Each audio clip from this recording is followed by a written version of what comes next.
everybody, and welcome. This is the Apostate Prophet. How is everybody doing? Are we using our fake voices?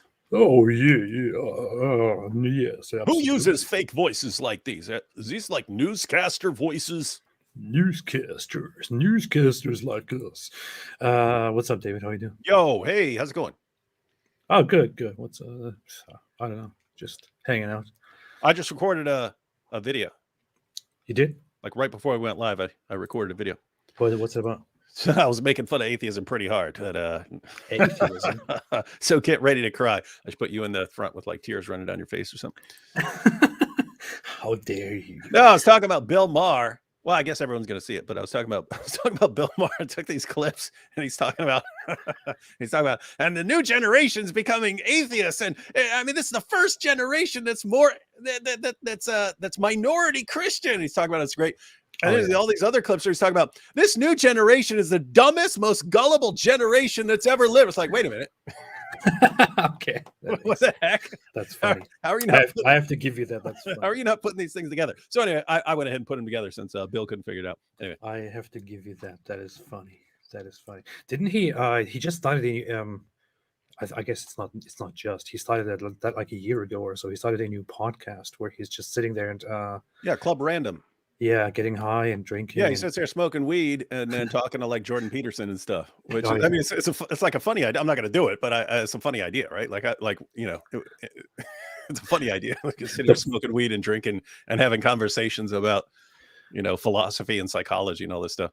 The funny thing is, I watched a few clips of his podcast, and it looks like he can't really handle the stuff that he's smoking and drinking because he seems very, very goofy when he's talking to the people, and it's kind of funny. Well, that is funny because that's like that was Plato's Symposium. They're at a drinking party and they're all getting drunk and talking about philosophy and what love is and stuff. Oh yeah, and then Socrates is the one who can like drink and not really get drunk, so he maintains his control over his faculties. Anyway, that's kind of what made it funny, is that all these dudes are drunk out of their minds and discussing what love is. So I guess that's a similar idea to symposium. Literally means drinking or something, right? Drinking together, I think. No, it's about simping. What? Oh, hey, we should make something symposium. That's a good idea. That's funny. That is funny. Hello, everybody. Hello, chat. What's up? How is everybody doing? Moshe Cohen already made this whole live stream very sus by making a super chat in the Israeli currency and said, "Gotta go to sleep. It's getting hard to catch you guys live. Just wanted to keep up the good work. Good night, and stay away from Islam." Thank you, Moshe. Wait, so you got some shekels here? Got some shekels here. You see? Now we have to defend the Talmud, and you see, they're being paid to defend. Also, what is this? AZLUSG said, "Hello, I'm wondering, even though this is a lunatic idea, if you have ever considered interviewing Aysel Sengun. She's Turkish German like you." I would never trust a Turkish German person on a live stream, so it's gonna be hard no for me. I don't think I've ever heard of that person, but I might look into it. I don't know. I'll see. That's an interesting idea. That's a pretty cool name too, Aysel. I will see. Did you guys hear that the eminent scholar Sir Whitemead proved that Muhammad was a Christian and his followers changed everything after he died? I think so. I think we're pretty sure about that. I want to see this Sir Whitemead finally do a debate or something like that, because I mean, he's the one that's out there proving everything. That is funny. Okay, so today we want to talk about SNEAKO and SNEAKO's recent conversation, the recent monologues, recent streams on his Rumble account. But I should also note here that SNEAKO is not allowed on YouTube. He was banned from YouTube permanently quite a while ago, I think a year ago, for behaving in very, very wild, bad ways. What was that? Was that for Jewish stuff, or was it for like saying feminists need to be raped or something like that? I think it was the feminists rape stuff, because he was banned shortly after that. I don't think he actually gave a proper reason. He never really told people why he was banned specifically, but there was that one stream where, and I clipped that and showed that on a video that I made about him, where he's talking about this feminist streamer, YouTuber, and he basically says she just needs to get a good and then it like emulates or simulates beating her and saying come here, and her saying and stuff like that. It's very messed up, it's that's why he was banned, I think. That's similar to the mentality is similar to like Muhammad Hijab. Remember when he was saying that that women in the West who are critical of Islam, deep down they want to be raped. They want a real man to come and take over and rape them and stuff. Makes complete sense, of course. Yeah. It's interesting these guys all find the same religion. That's a big surprise. We don't know why. We do not know why. We have no idea why. And we will never know. It's a mystery entirely.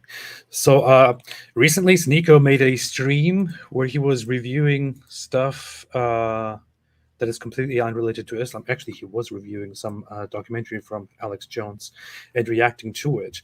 And on that stream, he started expressing some things like, guys, I don't know what to do in my free time. Like there's nothing to do in it. There's nothing you can do in Islam. Well, guys, chat. What can you do in Islam? What is allowed to do? Everything is haram. And here is the problem. I initially marked the timestamp of that video and thought, oh, this is a nice thing to talk about.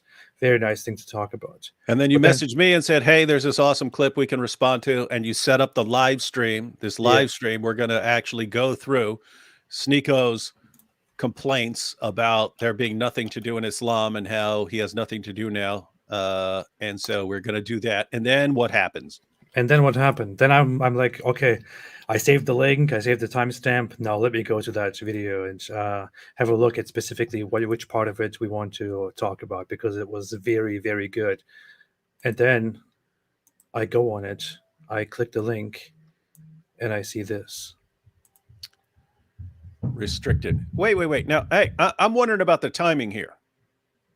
So did that go private after you set up your live stream? In other words, like someone contacts them and says, hey, they're about to talk about your stuff, or what? That would be funny, but that's not the case. It actually it went private before I set it up. Okay. But so I set it up nevertheless.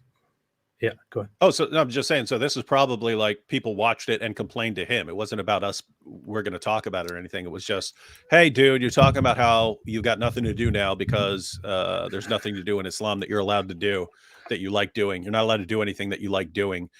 And so you need to take that down because you're going to. That's my theory, because I looked through his channel. I looked at his channel and I see the videos that are up here on his wait channel. So Nick Fuentes is okay, him SNEAKO saying there's nothing to do in Islam, that's got to go bye-bye. Yeah, I checked out his channel here, his last videos. He makes pretty decent thumbnails there. Yeah, I guess he pays somebody who. Yeah. I think I know the person who actually does these. The person contacted me, and probably you too. Yeah. Yeah, I think we're all thinking about the same. Yeah, so that stream was on here, and I think it was just like 2 days ago or so, and the stream is gone. And what I don't understand is all the other streams are still there, I think. Let that be a lesson to you, AP. When you find something interesting, you got to download it. I know, that's what I normally would do, but it's pretty easy. It takes me like 5 seconds to download something. Great, yet I said SNEAKO always looks very constipated. Wait, there's a SNEAKO reacts to Alex Jones. Yeah, that is only a clip of the actual full stream. I think the full stream was like 3 hours long or something like that. So I'm actually wondering about this complaint here, because on the one hand, we know, as long as you're tossing a bone to Islam, you can do anything right? I mean, Zerka and some of SNEAKO's like girlfriends have already been exposing him, saying he's still going around boning models and stuff like that. But on We have stream, seen it on camera. yeah, and yet he's going on his live stream. Oh, it's so hard being a Muslim. I don't even know what to do in my free time. But I mean, we know for a fact, as long as you're tossing a bone to Islam, you could do anything. They will not under any circumstances hold you accountable. He could be drinking, he could be getting high, he could be boning 10 different models a day. As long as at the end of it he says, "Oh, but it's time to go to the mosque." They'll, "Alhamdulillah, our hero SNEAKO." Yeah, and Sheikh Uthman meets up with him, and he acts like this is the new standard for. This is the Mahdi. He will save the Muslims. He's going to save him. So I don't know. This is very, very strange. And I even looked through YouTube to see, because people upload his videos on YouTube as well in long form, and I'm looking for it, and I can't find it anywhere. I'm like, what in the world? How is this even possible? I search for it on other platforms. I can't find it anywhere. I do still have a few things that I wanted to talk about, regardless, on this stream. Just to be clear for everyone who's tuning in, SNEAKO posted during a live stream, starts complaining that there's nothing to do now that he's a Muslim. Then he made that video private because we were going to discuss it, but now we can't. And so this entire live stream has basically been destroyed because of SNEAKO privatizing his video. But you've got a couple other related issues on this topic. Yeah, Okay. Yeah. But I can basically summarize what he was saying, because I saw it. It's actually my wife who brought it to my attention, who said, "Hey, you have to see this," and she gave me the timestamp, and I started watching it while she was still there, and I found it hilarious, and made a note and thought, I'm going to talk about this. But wait, is it possible for all non-Muslims to come together to deal with jihadi threat, just like USA, Russia put aside the differences, came together to beat Nazis? Not unless there is a huge war going on, I would say. David the Goliath. I don't think so. So I can quickly describe what he did say, although it would be very nice to watch it. What he did say was, he was talking about all the things that he used to do in his free time in the past. I don't know, going to the club, dancing, having all kinds of fun time, listening to music and this and that. And he was basically listing and was explaining to his audience, I want to do this, but that is haram. I want to do that, and that is also haram. I want to do this, that is haram. And he was like, Chad, what is there to do in Islam? What can you do in Islam in your own free time? There is nothing you can do.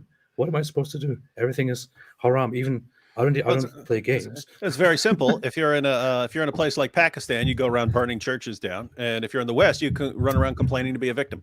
It's easy. Yeah, this is pretty straightforward there, SNEAKO. Yeah. And by the way, notice, I mean, because we saw it with Tate. I mean, Tate, after his conversion, was literally on Twitter claiming to be God, claiming to be the savior, claiming to be Lord. And in every case, they just made excuses for him. Oh, but he's new. He doesn't know any better. SNEAKO, you've got like a 2 to 5 year window where you can do absolutely anything you want because of your popularity. And all they will say is, oh, but he's new. It's okay if he's still going to the club and boning all these chicks and drinking and all this stuff. It's all fine. They'll defend you. He doesn't know any better.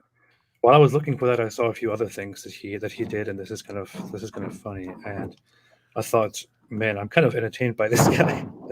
Like he's having a long stream, and during the stream, Muslims keep telling him, play Nasheed, and he's like, what is Nasheed? And then I guess somebody sent him a link. Nasheed is Islamic music. It's a book that was taken out of the Quran. Just like the Council of Nicaea was taken out of the Bible, SNEAKO.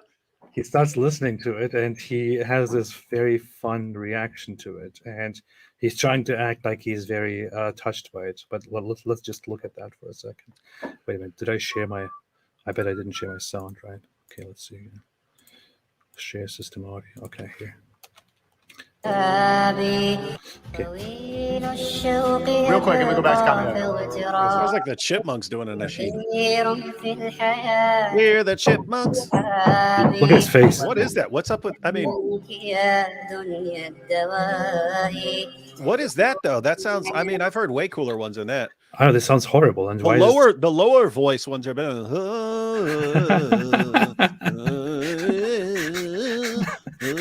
And they got this. It sounds like Dylan Mulvaney doing a nasheed. You know my intro music on the stream on the streams. That's the best nasheed. I don't know why this is just a bunch of kids that are being tortured and singing. We're the jihadis. Chipmunks. C-H-I. C-H-I-M. Look at the reaction. Look at the stream. وأعجب من مريدك وهو يدري بأنك في الورى أم العجاب ولولا أن لي معنى جميلا لبعت المكس فيها بالذهب. Oh, he's hypnotized. He's in a trance.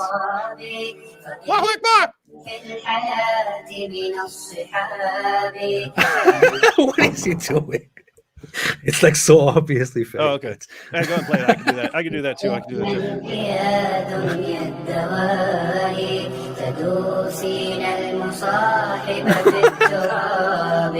وأعجب من مريدك وهو يدري بأنك في الورى أم العجاب ولولا أن لي معنى جميلا لبعت المكس فيها بالذهب رأيت الله في الكون ربا جميلا. Look at that, David. You have to see that. رأيت الله في الكون ربا جميع الكائنات له تحابي شواهد أنه فرد جليل على رغم المجهاد. That shit was fire. Garbage. I wouldn't even say that about all the. I mean, they're all garbage in their meaning, but some of them actually sound significantly better than that garbage. Look at what some people post here. W ISIS. You know, that's a win ISIS. He's obviously not impressed, and no, he screamed. Now get me out of here! What is this? This is what he does nowadays. That's very, very fun. That's powerful stuff, man. Powerful stuff. Powerful. But hey, it was somewhere here in the video, in the very stream where he was reviewing this. He reviews an Alex Jones documentary about the Crusades and Islam and Christianity and stuff like that. And I made a few bookmarks here while I was going through that, just to highlight a few things very quickly. Alex Jones did a documentary about the Crusades. Curious that they were now of the Crusades. Well, what happened was all the frogs turned gay, so the Crusaders had to go down and take out all these gay frogs. Muslims were enemies of Christ. They waged wars against non-combatants and enslaved women and children. Muslims are not enemies of Christ. Why do you not understand that Jesus, peace be upon him, was talked about? He gets triggered by it. He doesn't understand the context here. The narrator here is saying what Christians knew about Islam at the time of the First Crusade was Muslims were enemies of Christ. So the narrator here is saying this is what people knew about Muslims. This is what they thought. That was their impression. But SNEAKO is like, Muslims are not enemies of Christ. In the Quran, I think he's mentioned more times than Muhammad, peace be upon him. But Jesus is extremely respected. We love Jesus. I love Jesus. Is it even haram to say Jesus is king? Yes. I would say Muhammad. I would say the prophets are kings. You're a king. I'm a king. It's a respectful thing to say. I don't think there's anything wrong with me saying Christ is king. It's a slogan. I don't think that slogan has that much meaning. But David, what does Christ is king mean? I mean, it's funny. They call him the Messiah, but they seem to have no concept of what the Messiah is. The Messiah is king of the world, ladies and gentlemen. So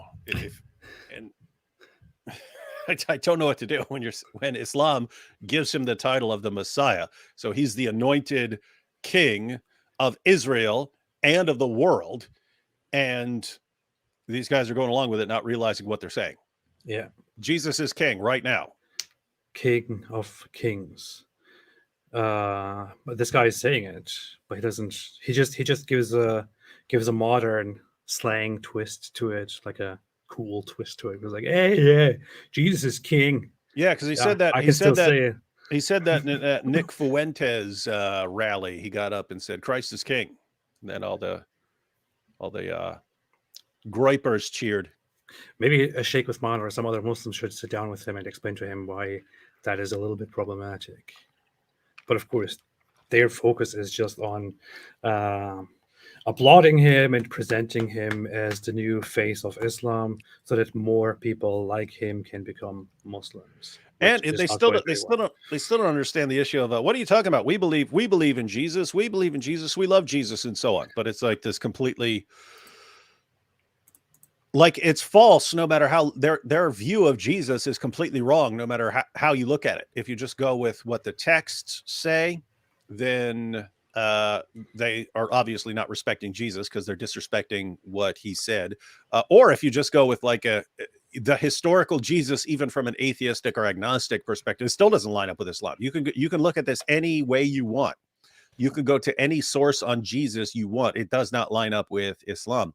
And so the only comparison here for them to get the point is for people to, like Christians can say, well, I believe in Muhammad, but I believe he was a devout Christian who proclaimed the doctrine of the Trinity, but his followers later corrupted his message. But hey, we love Muhammad. Yeah, but see, I love Muhammad. I love the Christian Trinitarian Muhammad who proclaimed that Jesus is Lord, who died on the cross for sins and rose from the dead. See, I love that Muhammad. In fact, I respect Muhammad more than you Muslims because I tell the truth about Muhammad. I tell the truth that he believed in the Trinity and that his followers later came and corrupted his message. See how much I respect him? Now, guys, this is what's amazing, AP. Any Muslim who just heard that would say, that's not respecting Muhammad. That's completely insane and idiotic. Great. Now you know how we feel, guys, when we believe in Muhammad. Well, I mean, we believe in Jesus. We just, we reject everything about him. I think Muhammad was the greatest prankster in history, and he did a very good job, like at fooling and pranking people. I think in that way, I respect Muhammad. Yeah, because you like pranks. Yeah, I like pranks. And you're saying he's the best, so you have a lot of respect for him as the greatest prankster. I mean, some people do a prank and they fool a couple people. If you're really good, maybe you fool a couple hundred or something like that. I mean, Muhammad fooled literally billions of people, making him the greatest prankster of all time. Yeah. And so why are people saying I don't respect Muhammad? I respect Muhammad a lot. Yeah, he does. He respects him. And Allah. I mean, Muhammad's just imitating the great prankster work of Allah, because Allah tricked Christians into believing that Jesus died on the cross. He did that. He took Judas and disguised him as Jesus. And so Muhammad is simply following the example of the other greatest prankster in history. That's Allah. So see, we actually love and respect Allah and Muhammad more than Muslims do. We respect Allah and Muhammad. Why are people saying we don't respect? We respect Allah and Muhammad. See, obviously. Terrible. Jesus is. Why is this so quiet? I don't even understand. Probably because it's a Rumble, which is a garbage platform. I don't know. I love Jesus with all heart. And they had conquered all of Iberia and just a man isn't God. It's just that's dude can't be God. And threatened France and Italy. It was important that this all happened. So, there's an even better part, I think. So. People say the Crusades failed, but did they? Europe was Christian when the Crusades were launched, and it's still majority Christian today, 1,000 years. No, wait. If you think about it, is Europe still majority Christian? It's kind of look around Great Britain. What's funny is he still uses that sound, Allahu Akbar, as a joke. Okay, there's this one part where he talks about Jesus and it's been happening for thousands of years. Okay, it's never gonna end. Yo, $100 from Amadan. Thank you, man. Oh, hey, I just looked it up. In 2017, Europe's population was 77.8% Christian. That's 2017. Europe's population was 77.8% Christian, up from 74.9% in 1970. So it actually increased. It actually increased. It says these changes were the result, largely the result of the collapse of communism. You see, Islam is winning. Whatever that means. So, SNEAKO, you're wrong. But no, because I heard Andrew Tate say that Christianity has collapsed and blah, blah, blah, blah. How is this not offensive toward Muslims? Said Stefan Miljevic. This is something I see from foreigners when they see Orthodox Christianity and cherry pick some weird practice and say to me, wow, your religion is so exotic. Yeah, that's how it should be. That's how it should be considered. Muslims just bend. Be God. God is one and none is like him. In the Bible, and we know this because world-renowned scholar of religions, SNEAKO, says it. And who knows better than SNEAKO? I mean, he figured out he had to reject the Bible because the Council of Nicaea was taken out of it. Yeah. $100 from Amadan. Thank you, man. No man, no prophet can be God. God is one and none is like him. In the Bible, who did Jesus pray to? Christians in the chat. Who did Jesus pray to? Oh my goodness, we've never heard that one before. Hey, AP, quick question. Who did Allah pray to in Surah 33:56 of the Quran? Muhammad, of course. Well, No. He prays for Muhammad, not to Muhammad. Oh, sorry. We're asking Excuse me. Who he's praying to. He's praying for Muhammad, not to. For anyone who's actually confused by that little issue that SNEAKO just brought up, because when we say Jesus is God, you always go, okay, well, what? Well, he prayed. Yeah, you can't leave out the whole incarnation part. You can't leave out the whole Trinity part and the incarnation part. That Father and Son have a relationship for all eternity. For all eternity, they have this relationship. Then the Son, incarnate as Jesus, is he going to be an atheist, or is he going to continue that relationship with the Father? In which case, as a man, how would he do that? Through prayer. See, guys, you can reject it. You can say, I don't believe in the Trinity. I don't believe in the incarnation. You can say all of that, but at least be clear on what you're rejecting. You act like we're Unitarians who don't believe in the incarnation. Then you attack us based on that position. The point is, assume, for hypothetically, God is a Trinity, and then assume hypothetically the Son enters creation as a man, Jesus of Nazareth. Would he then continue speaking to the Father? Yeah. So you have to reject it on some other grounds, but to just say, oh, well, he's praying. Who's he praying to? So no great mystery in Christianity how that works. Yes, I would agree. The Christian view does not make sense apart from the Trinity and the incarnation. But we're Trinitarians who believe in the incarnation, so you can't dismiss it on those grounds. With that said, who's Allah praying to in Surah 33, verse 56 of the Quran? It says he's praying. It says he and the angels pray, so you pray for Muhammad. Allah and the angels pray for Muhammad, so you pray for Muhammad. Who's Allah praying to? Notice you got two options. He's praying to himself, or he's praying to someone else who would then be greater than him. Those are options. Beautiful. But notice, either way. So either Allah is praying to himself, or he's praying to someone else who is greater than him. Those are the options available to you. If you don't have a problem with either one of those options, then even if we ignore the Trinity and the incarnation, what would you be complaining about Jesus for?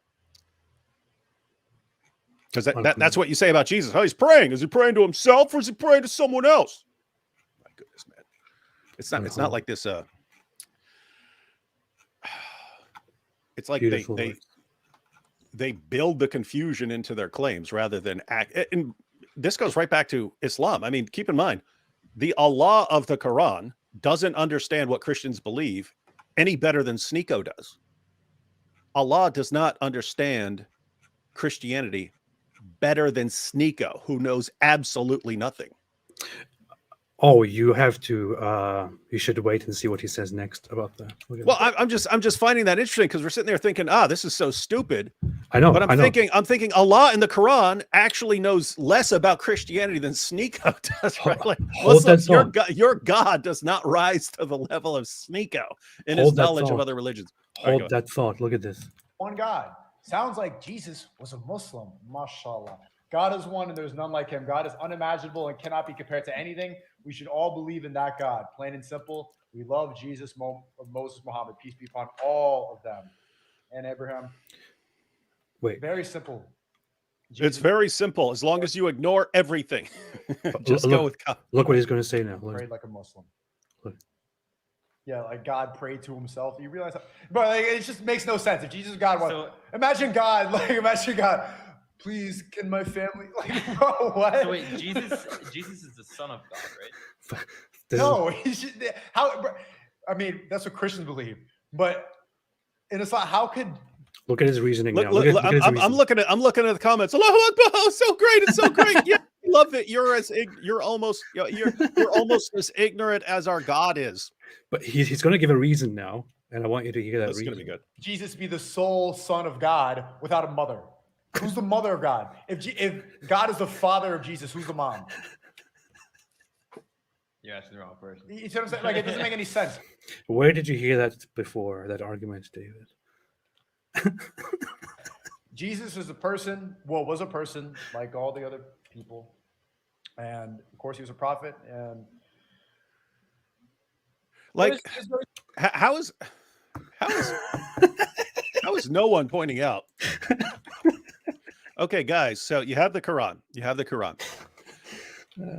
And in the Quran, Allah says, how can they say Allah has a son when he has no wife or partner or consort, or however you want to translate it? How can they say Allah has a son when he has no wife? So the message of the Quran is that Allah would need a wife in order to have sex with if he wanted to have a son. So that's one issue. Notice Allah has no clue what we mean when we say Jesus is the Son of God. We're not talking about God producing an offspring in some sort of biological sense. So that's one issue. The other issue is the Quran completely contradicts itself on this point, because when Mary is approached by the angel Gabriel, tells her she's going to have a son, she replies, "How can I have a son when no man has touched me?" And the angel's response, again, it's the angel Gabriel according to Muslims, not according to what the Quran says. But the angel appears and says, "You're going to have a son." She says, "How can I have a son when no man has touched me?" And he replies, "It's easy for Allah. He just has to say be, and it is." So notice, if Allah is going to have a son, can't happen. It's impossible unless he has sexual intercourse with a woman to produce an offspring. But Mary, who raises the exact same objection, how can I, who haven't been touched by a man, have a son? And it's, what are you talking about? It's easy for Allah. He can just do that. Boom, son. Boom, son. Boom, son. Boom, son. Boom, son. There's no problem at all. So notice the contradiction. You can't have a son without a husband and wife, or male and female, according to Allah. But also according to Allah, no, you don't need both. You just, you could just have one, and that's fine. It's easy. It's easy for him. He can do whatever he wants. And that's a very nice thing here to bring up. So here is this verse. It says, "She said, 'My Lord, how will I have a child when no man has touched me?' The angel said, 'Such is Allah. He creates what he wills. When he decrees a matter, he only says to it, be, and it is.'" See? It's easy for him. It's very, very easy. He just says be. And just says be, son. He says be. And just says be, son. And here, on the other hand, in chapter 6, verse 101, you say, he is the originator of the heavens and the earth. How could he have a son when he does not have a companion? It's impossible. And he created all things. Possibly, it is no possible way for the creator of the universe to make it. Keep in mind, we're not even talking about Christian theology now. This has nothing to do with Christian theology. He doesn't understand it. He thinks we're talking about. We're just saying, if God, according to Islam, wanted to make a son, no, it's impossible. He can't do it without a wife. And then Mary, hey, how can I have a son without having a husband? What are you talking about? It's easy. Watch. Boom. Done. B. There's your son. Pow. B. There he is. Boom. It's so easy. He can just boom, do that. Oh, okay. So if he wants to make a son, he can just do that. No, it depends on what we're talking about. Yeah. So, see, this is look at it this way. Let's say this here is one person, okay, and this one is the other person. This is a discussion, a debate. This person says, how could he have a son when he does not have a companion and he created all things? And the other person comes in and says, such is Allah. He creates what he wills. When he decrees a matter, he only says, be, and it is. Be, son. Yeah. See? The Quran is like, this here is the idiot here who's like, how can this even work? How is it even possible? And then this other guy here comes like, this here is a genius. He comes, you idiot. You idiot. This is Allah. He creates what he wills. He just says, be, and it comes into existence. But hey, wait a minute. This is both the same person. It's both Allah revealing these verses. How did that happen? How did that happen? Oh, no. One of life's great mysteries. Well, how can the word of the same God be in contradiction? Well, he is Allah. He's the creator of everything. He just says be, and then there's a contradiction. See? You see? You want to understand how there could be a contradiction? How can there be a contradiction if you are Lord? Easy. I just say be. There's the contradiction. Pow. Yeah. In your face. Oh, Yeah. contradiction. Pow. Boom. Contradiction. Pow. B, contradiction. There you have it. Contradiction. B, contradiction. So, SNEAKO, there's your question answered. You believe in the virgin birth of Jesus, which, according to the Quran, can just happen. And also happens for no reason, by the way. SNEAKO, if you are following this, please watch this part.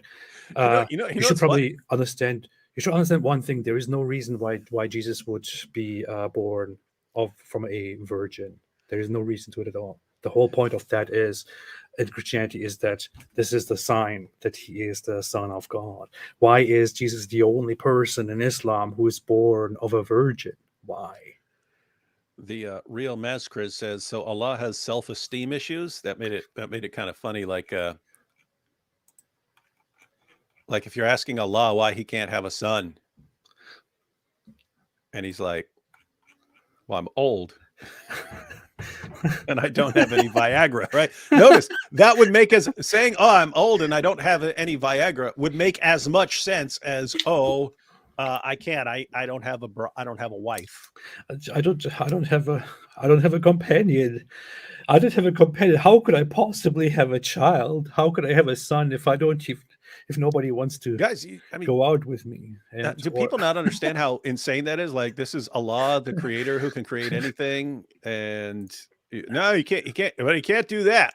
It's like, hey, can Allah make me a sandwich? No, he doesn't have a wife to make a sandwich for you. Like, wait, what? I thought he's like this all, I don't know, man. But hold on. Allah just says be, and then there's the sandwich. Just like in this case, he says. Yeah, you go to one verse, Allah can just say be, and there's a sandwich. You go to another verse, no, Allah can't possibly make the sandwich without a wife to do it. How can Allah make a sandwich when he doesn't even have a wife? Doesn't have a wife to make the sandwich for him. You don't think he's going to make a sandwich by himself, do you? Oh boy. Don't disrespect. I'm not disrespecting Jesus at all. I'm saying that you guys are believing something that doesn't make any sense. In Islam, there's just like one God, pretty much, right?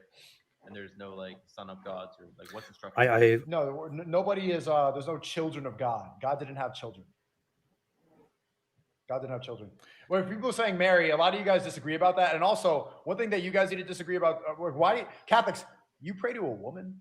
Look at this. You guys have a prayer. You say the Holy Mary, Mother of God, blessed. Like you pray to a woman. The problem here is that Mary is a woman, not that Mary is a human. It's that Mary is a woman. Yeah. So notice this is the guy. If he's learned his Islamic prayers already, this guy speaks directly to Muhammad in his daily prayers multiple times per day. But it's a man, it's not a woman. If he's doing, so that's okay. Yeah. But if Muhammad were a woman, then it would be bad. He's doing yes. Keep in mind, everyone. Someone earlier brought up the satanic verses. There was a time when the Quran declared that you can actually pray to 3 pagan goddesses, Alat, Alusa, and Manat. Muhammad delivered that revelation to his followers. His followers bowed down in honor of the revelation, and the pagans bowed down in honor of it too, because Muhammad had spoken favorably of their goddesses. Then later on, Gabriel came to Muhammad and said, "Hey, what are you doing telling your followers that they can pray to these 3 pagan goddesses? Now you've got your entire community praying to pagan goddesses. What's going on here?" He said, "Oh, I tricked, Satan tricked me," and so on. But think about that, because I mean that has implications for the entire Muslim community. The entire Muslim community who had learned Islam from Muhammad himself. Nevertheless, they learned Tawheed from Muhammad himself. Nevertheless, when Muhammad stepped out and said, "I have a revelation. Now we pray to these 3 pagan goddesses," they all go, "Okay." Why? Because they hadn't been trained with any sort of accurate theology or anything like that. They've been trained to obey, to mindlessly agree with Muhammad on everything. If he had come out and said, "Hey guys, now we're praying to 10,000 pagan goddesses," they'd have done that in a heartbeat. Yeah.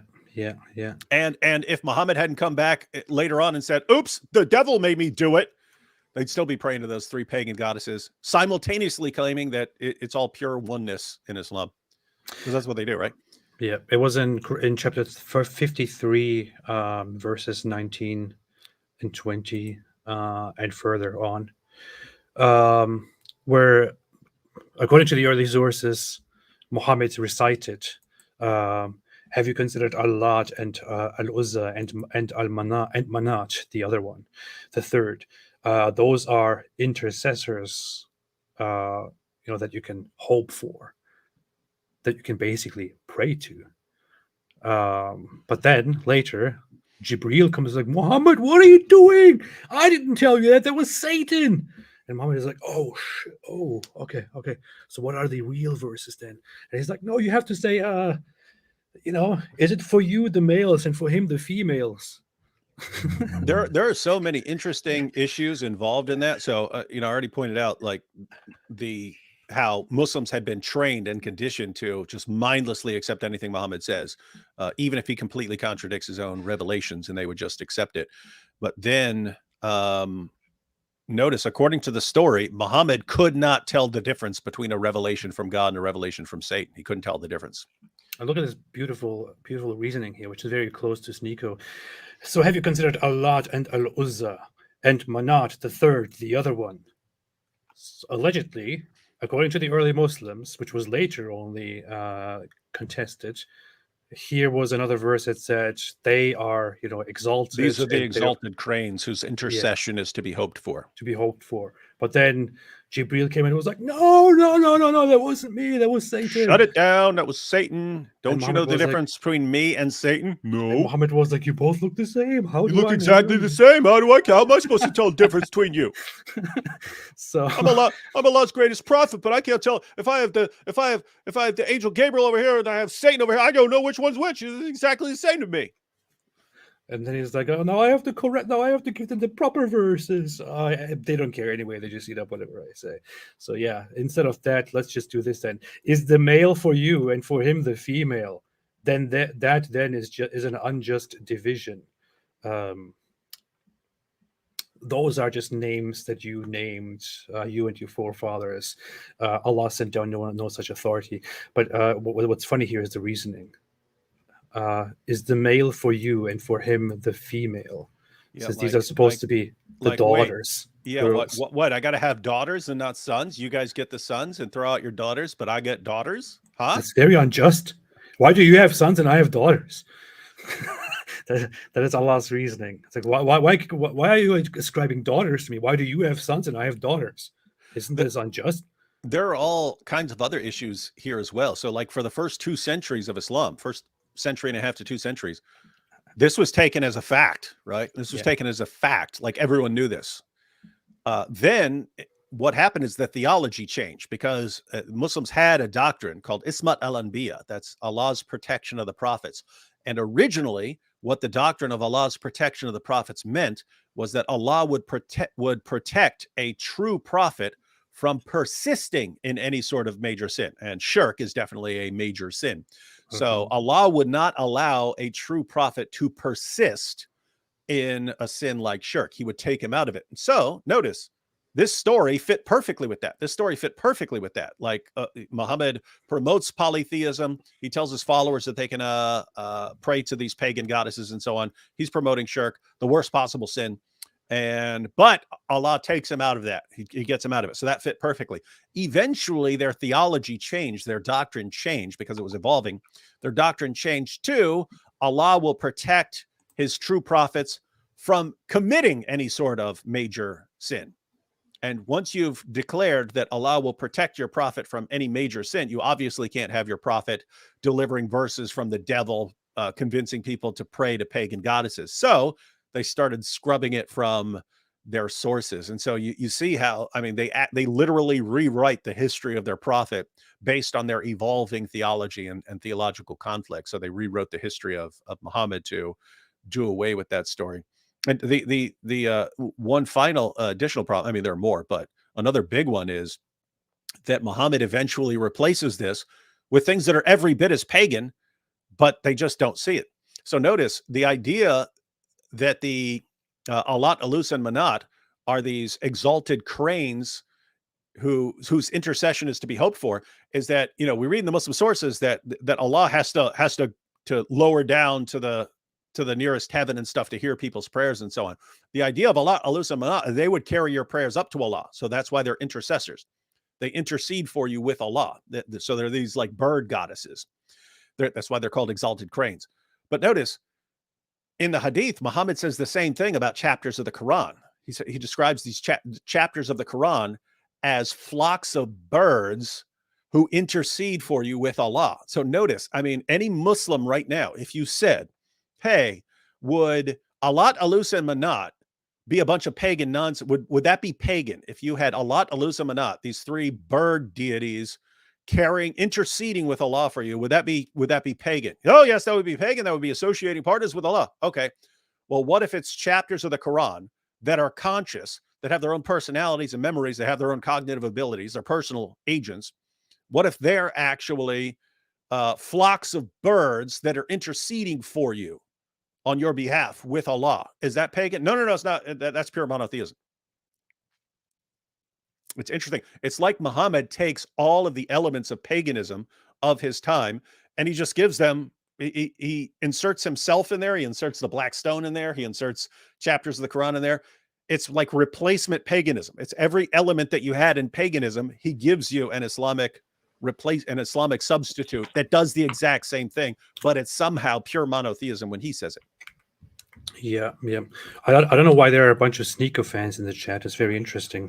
Maybe they're trying to imitate Nick Fuentes and his troll army. I guess. That'd be cool. That'd be funny. SNEAKO fans, if you want to say something, make a super chat. At least $50. I will respond to it then. Yeah. Hey, SNEAKO fans, if you want us to say something. Plus, I will turn on subscriber mode. So while you're here, please subscribe and leave a super chat, and I will read your message. So for those who weren't there at the very beginning to catch what happened, the issue here is I wanted to specifically talk about one stream where SNEAKO was expressing that there is nothing to do in Islam, and Islam is very boring and he doesn't know what to do, and he was asking the chat for help because, you know, he can't do anything. What do you do? What is not haram in Islam? But the chat couldn't give him any answers, and that was a very, very interesting moment. But unfortunately that stream is taken down. It's not there anymore. It is taken down, maybe because somebody told him that is very inappropriate. I don't know why, but that stream is gone. It's not here anymore. Yeah, I mean, it's similar with like Andrew Tate taking down some things that Muslims were like, you need to take that down. It's like when he challenged people, I dare you to try desecrating the Quran like this, and a bunch of people did it. Like, hey, Tate, you need to take that stuff down, man. And he took it down. So it's SNEAKO. If you want to be the champion of the Islamic community and under their ongoing protection and to receive all the blessings associated therewith, you have to be encouraging Muslims and telling them that it's great and not saying how much it sucks. Inshallah. Snide said, haven't been able to catch any streams from you or David in a while, but hey, I can finally donate. Thanks again for the unban. God bless. Oh yeah, Snide is is somebody who I accidentally banned for some reason from this channel. Accidentally. I don't know why it happened. Maybe because he was making too many super chats or something, and I thought, okay, yeah, I'm done with this. Get out of here. And so I blocked and banned this person for some reason. But then he went on to David's channel and said, "Hey, why am I banned on your channel?" And I could not explain why. So I found Snide and unbanned Snide again. And thank you very much. Justice. I appreciate it. Justice has been served. Glad to have you back. Riziko LP said, your opinion on the German left, which defends Isla. La Isla. No, I don't know. I don't follow much about the German politics anymore. Germany has a party that is called Die Linke, which is literally the left. And they are pretty much socialists. And they have I think they even had like fighting Islamophobia on their website as one of the core values that they care about so much. Isn't this interesting that it's, I mean, now they're trying to build bridges with like the far right. But I mean, for decades, Islam has been linked to the extreme far left, when the extreme far left would be the first thing wiped out if Islam ever took over. Yeah. And so it was just sort of, let's lump everyone together that considers themselves victims in some way, and we'll all be on the same side. Yeah, this is the party, Die Linke, the left, where they have among their stuff that they want to do is to fight Islamophobia or animosity to Islam. Islamfeindlichkeit, ja. Islamfeindlichkeit, yeah. It's Ich mag das. But what I find so funny about this is a party like this would be brutally attacked in Muslim countries and wouldn't be tolerated very much with their social political ideas. But in Europe, they think, oh, we have to care about Islamophobia. We have to do something about this. It's just ridiculous, man. Have some self-awareness. Idiots. Well, they're finding out. By the way, along those lines, I was just thinking about like the guys who are calling for more intolerance. You got Andrew Tate saying Islam is the most extreme right position there is, and you've got Ali Dawa in the context of like, I mean, it's clear he's talking about like LGBTQ stuff and so on. That people are converting to Islam because of our intolerance. And it's like, notice you've got all these Muslims in the West calling for more intolerance, saying that intolerance and being more aggressive is the path forward for them. And then, you know, you actually see the results of that. I mean, you see the impact that attitude already existed in places like Pakistan. You see they're running around burning churches and so on. But even in the video I shared on Twitter, you want to Jono from Speaker's Corner was just street preaching and got banged up by Muslims. But oh yeah, notice, I mean, that's in London. That's in London. Got a mob jumping on him in London. So it's like, and you know, what do you say when, you know, Hatun gets hit in the face, Hatun gets stabbed. They actually stopped a guy on his way to go kill her. And then you've got people like Ali Dawa saying that more intolerance is the way to go. And then he doesn't actually do it. It's other people who actually go out and do it. But you've got the preachers calling for intolerance and violence and so on. And then you've got the people actually going out and doing it. And it all seems totally fine with everyone. And look at this. Speaking of all of that, all of those beautiful values, let's listen to this. Impossible. Does the friendship mean a lot? Friendship with men? You know this video, Oh right? yeah, I like that. Oh, you give them a little slap. I remember this. Yeah. I think I just got to give them a little slap like Muhammad. Look what SNEAKO says now. That's one of the pleasures of golf as well. I'm not mad. I don't like playing golf with women, no matter how good they are. I really don't. Your wife Women don't play golf. plays golf. She's a very good golfer, yeah. Oh, apparently they do. You But don't I like to play with very her. often with her, no. Why not? Because I don't like playing golf with women. Why not? I like the company of men better at golf. Why? It's very difficult to explain. It's just It's not that difficult to explain. Women are annoying. Like, it's more pleasurable playing golf with men than women.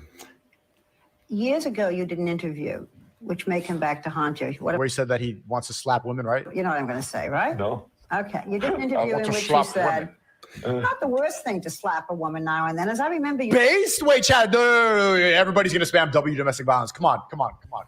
Unless she hits You first. said you don't do it with a clenched fist. It's better to do it with an open hand. Yeah. Remember that? Yeah. Yeah. And I didn't love that. I haven't changed my opinion. You haven't. No. You think it's good to slap a woman? No, I don't think it's good. I don't think it's bad? I don't think it's that bad. I think that it depends entirely on the circumstances and if it merits it. Yeah. Or what would merit it? Well, if you have tried If she's mouthing off. and women are pretty Actually, it almost says the exact same thing in the Quran. good at this. Dude, you gotta cut that right now. Dude, just cut that. Little intro. Little SNEAKO agrees with Sean Connery. Yeah, Intro, That then is- conclusion. I don't think it's that bad. I think that it depends entirely on the circumstances and if it merits it. Yeah. Or what would merit it? Well, if you have tried everything else, and women are pretty Actually, it almost If says you- the exact same thing in the Quran. If you've admonished them and banished them to beds apart, then of course you beat them. I don't know why I'm getting these horrible translations here. I'm supposed to get Sahih International only. I like that one. Here, men are in charge of women by right of what Allah has given one over the other and what they spend from their wealth. So righteous women are devoutly obedient, guarding in the absence what Allah would have them guard. But those wives from whom you fear arrogance, first advise them. Then, if they persist, forsake them in bed and finally strike them. It then says here lightly. In but brackets, it doesn't lightly. actually say that anywhere. And that is just based on opinion. But if they obey you, seek no means against them. Indeed, Allah is ever exalted and grand. So they are supposed to obey you. You first try to, if you fear arrogance, fear disobedience, you're supposed to first talk to them. If it doesn't work, separate beds or, don't sleep with them. And if that doesn't work, then go and beat them. By the way, And, that fear part is actually the creepiest part of the verse, even more so than the strike them, because it's what makes you allowed to do this? What is a just cause for you to beat your wife? Well, if you simply fear arrogance or rebellion or something like that, notice your wife doesn't have to do anything. She could be the best, most obedient wife in the world. If you're just a dirtbag who's paranoid and stuff, I fear when I'm not around, she's messing around. I fear that she's going to be arrogant against me. You just beat the crap out of her. Yeah. And again, in the hadith, we see what these beatings were actually like, because you've got in Sahih al-Bukhari where a man beat his wife until her skin turned green. That's what So- Aisha said. Aisha said that the women in Islam were have suffered the most, and their skin would turn green from the beatings. With all of that said, so that's it's dirtbag position to talk about beating women, but it's funny that Sean Connery just doesn't care. Isn't that funny? Like he just does not care. Of course, I haven't changed my mind on that. Of course, you just got to give him a little slap. Yeah. They can't leave it alone. They want to have the last word, and you give them the last word, but they're not happy with the last word. They want to say it again. Yeah, like, here they go, yak yak yak yak yak. So you give them a little slap. Really provocative situation. Then I think it's absolutely right. To give her a good slap. Yeah, absolutely. Sounds like Sean Connery is Muslim. Maybe it was true. Say, dude, you gotta cut that, man. That's awesome. SNEAKO is not doing Islam any favors here. Whenever he opens his mouth about Islam, he just says some really dumb stuff. I'm wondering why this is still up. You gotta make the title "Based SNEAKO." and put 3 capital K's in SNEAKO. Based SNEAKO. I go with that. It's funny because Based SNEAKO agrees with Sean Connery about beating women. I can imagine somebody else who dislikes Islam or who mocks Islam to say something like this, and then here's SNEAKO, who is supposed to advertise for Islam because he gets benefits for that. He then says, "Sounds like he's a Muslim." Absolutely right. Look at all the based. Beat her ass, mashallah, slap, choke, based. It sounds like Sean Connery is Muslim. Maybe, isn't it funny, by the way, that like, and in fact, if you wanted to make a video about it, that's the takeaway point. It's someone saying he beats women is an identifying characteristic of a Muslim. Not according to me, not according to you, according to SNEAKO. SNEAKO just said it. Well, Sean Connery didn't say anything else in there except if a woman keeps pushing your buttons, you give her a slap and teach her a lesson. And that's enough for SNEAKO to say, you see, he's a Muslim. Doesn't matter what his theology is. He can believe in 1,000 gods, no God. As long as you're like slapping the crap out of women, that makes you a Muslim, according to SNEAKO. That's wild stuff, man. Yeah. La, la, la, la, la, la, la. All right. Jake helping Dylan Dan is beefing with his brother is Logan. Okay, yeah, that is that. Powerful. That's stuff. Powerful stuff. Powerful stuff. Based. Hey, why is it? It's muted. What's going on? Dude, Christian, Oh, okay. really Hey, well, we love Mary too. Mary is one of the most discussed people in the ground. Dude, Christian, what? pray to Mary. Hey, Yeah, hey, we love Mary. She's the only woman actually named by name in the Quran.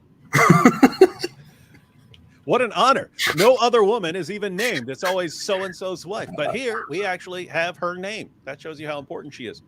Yeah. You know what? I really wonder at this point what he would say. He would probably give some really dumb answer to that as well. Some red pill garbage. When if you brought up to him the fact that the Quran has no female prophets and that Muslims don't recognize women as prophets, whereas the Bible does have female prophets. I really wonder what he would. Of course, there can't be a female prophet. Because she'd be ready to say something, her husband just beats her down into submission. So how's she going to deliver the revelations while her husband's beating her? You're not making any sense, AP. Hail Mary. Hail Mary, full of grace. This guy was Catholic. Okay. He couldn't even remember that. That's funny. But he was a very devout Catholic at one point, right? The only line of the prayer he remembered was the line from the Notorious B.I.G. song, which he's not allowed to listen to anymore. yeah, but still is listening to him. He's also not allowed to have threesomes and have multiple girlfriends, but he still does that. So who cares? Yeah, that's what we're dealing with, bro. Powerful stuff. He's doing red pill dawa,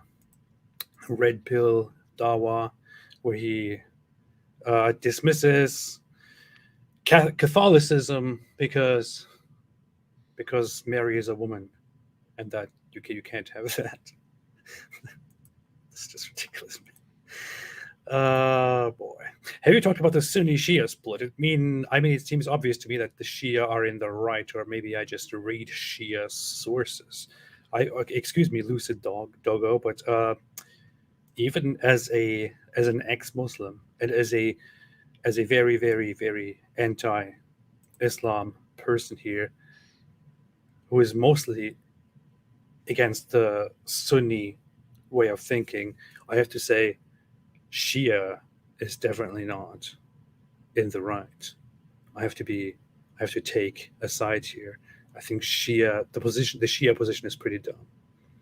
Yeah, my view is it's just a mess, and there's no way for us to figure it out, right? Because they're saying that Muhammad had declared that Ali is supposed to take over, and then the Sunnis say no, nope, not how it works, not how it happened, and it's like, I don't know, we weren't there, and all we have are their sources to go on, and so. Yeah, it's a big mess. I have to say, if I were Muslim, I would be Sunni, but I don't know if that's just because I've interacted way more with Sunni sources than with Shia sources over the years. I don't know. Yeah. I feel like the Shia are just bad losers. The young defiant worshipper said, if I were a Muslim, I had 4 wives, but wanted to convert to Christianity. How do I get rid of 3 extras? You have come to the right place with this question, the young defiant worshipper. David is going to answer your question very swiftly and solve this problem once and for all. Yeah, you just pick the one you like best and keep her.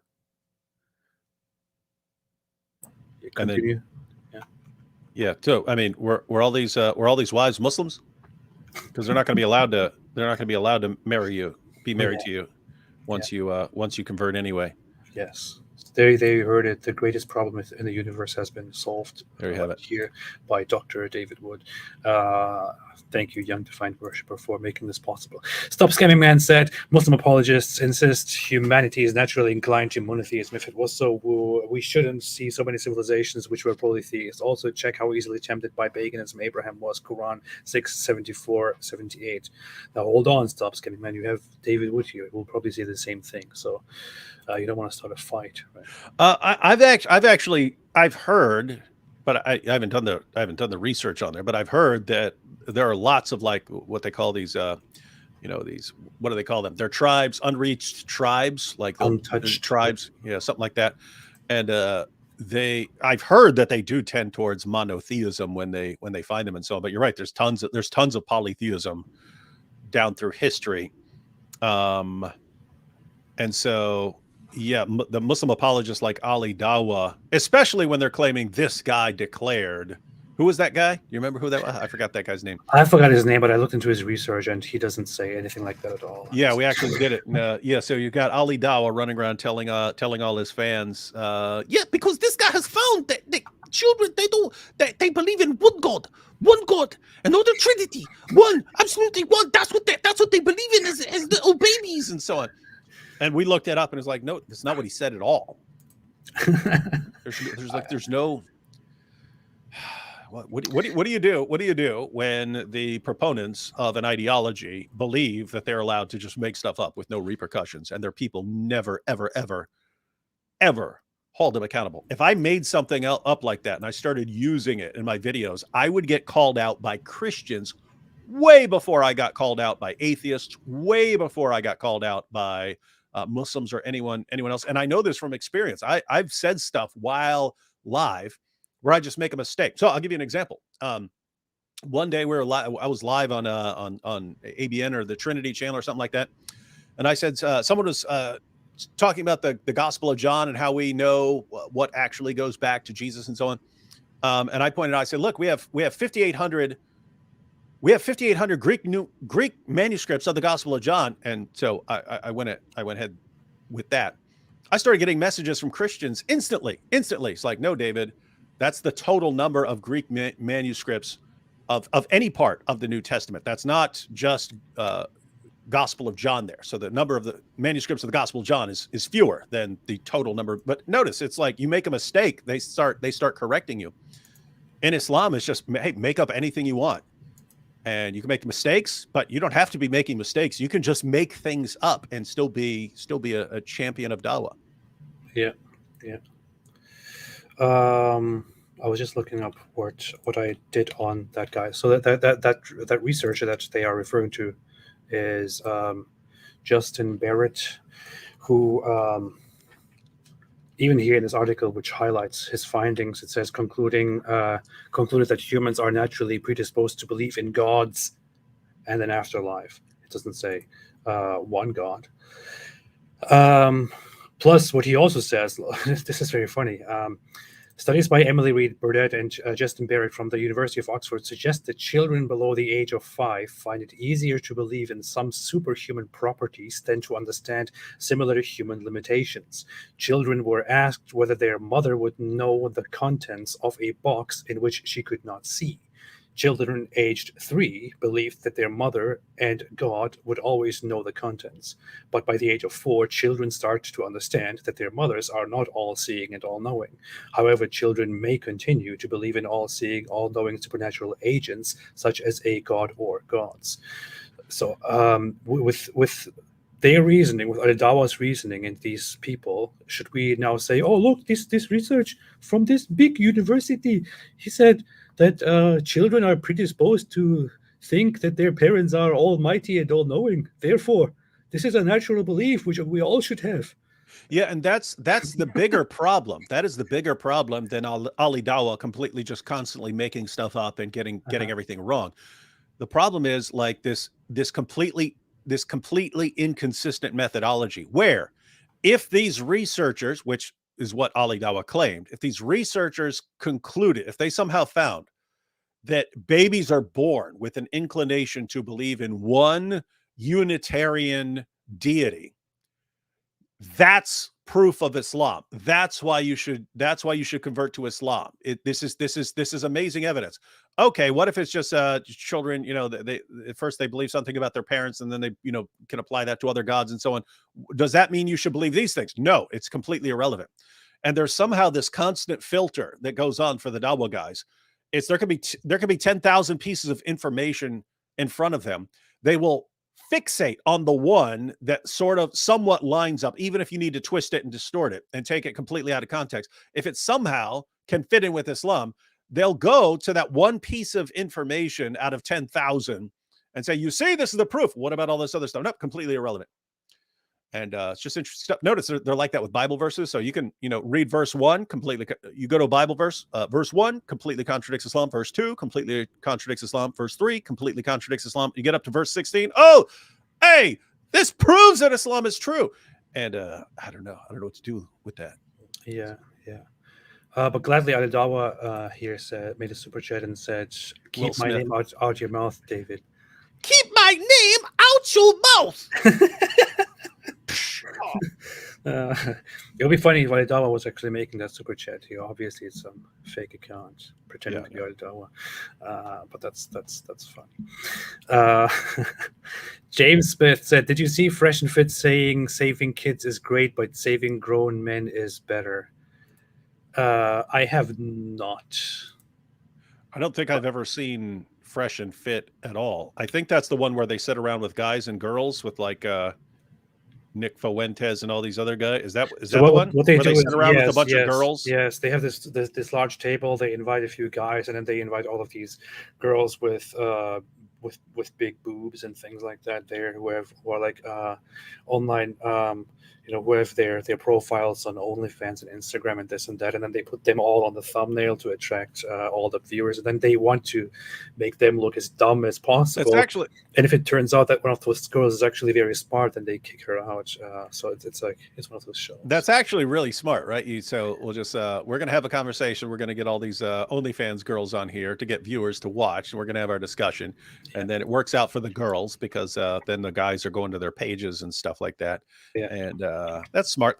People, I did see people pointing out that what Alidawa was doing when he had the Muslim guys and Muslim girls lined up, that he was trying to be like Fresh and Fit. Yeah. There were some videos that I saw. Actually, somebody else, a different streamer. I think it was, what was her name? Rachel Oates or something like that. She broke down some of that fresh and fit stuff very well, and she shows how they have this thing, like they invite these girls, and their whole point is just to be like, see, they are whores, they're stupid, they're dumb. This is why women should be treated like this and like that.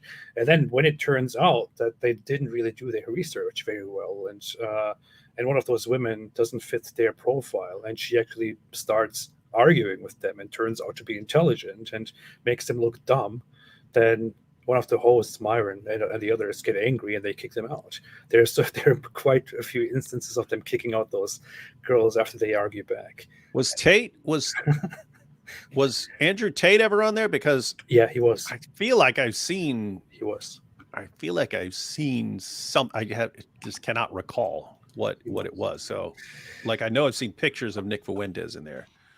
But yeah, He actually explained his whole webcam business and luring women and things like that on one of those. oh, maybe that's what I saw because I've one seen a bunch of those Tate clips. things. I recently got access to a huge library of tons of folders that Andrew Tate's own team apparently put together, which was leaked to some people who are closely following the whole War Room Andrew Tate stuff.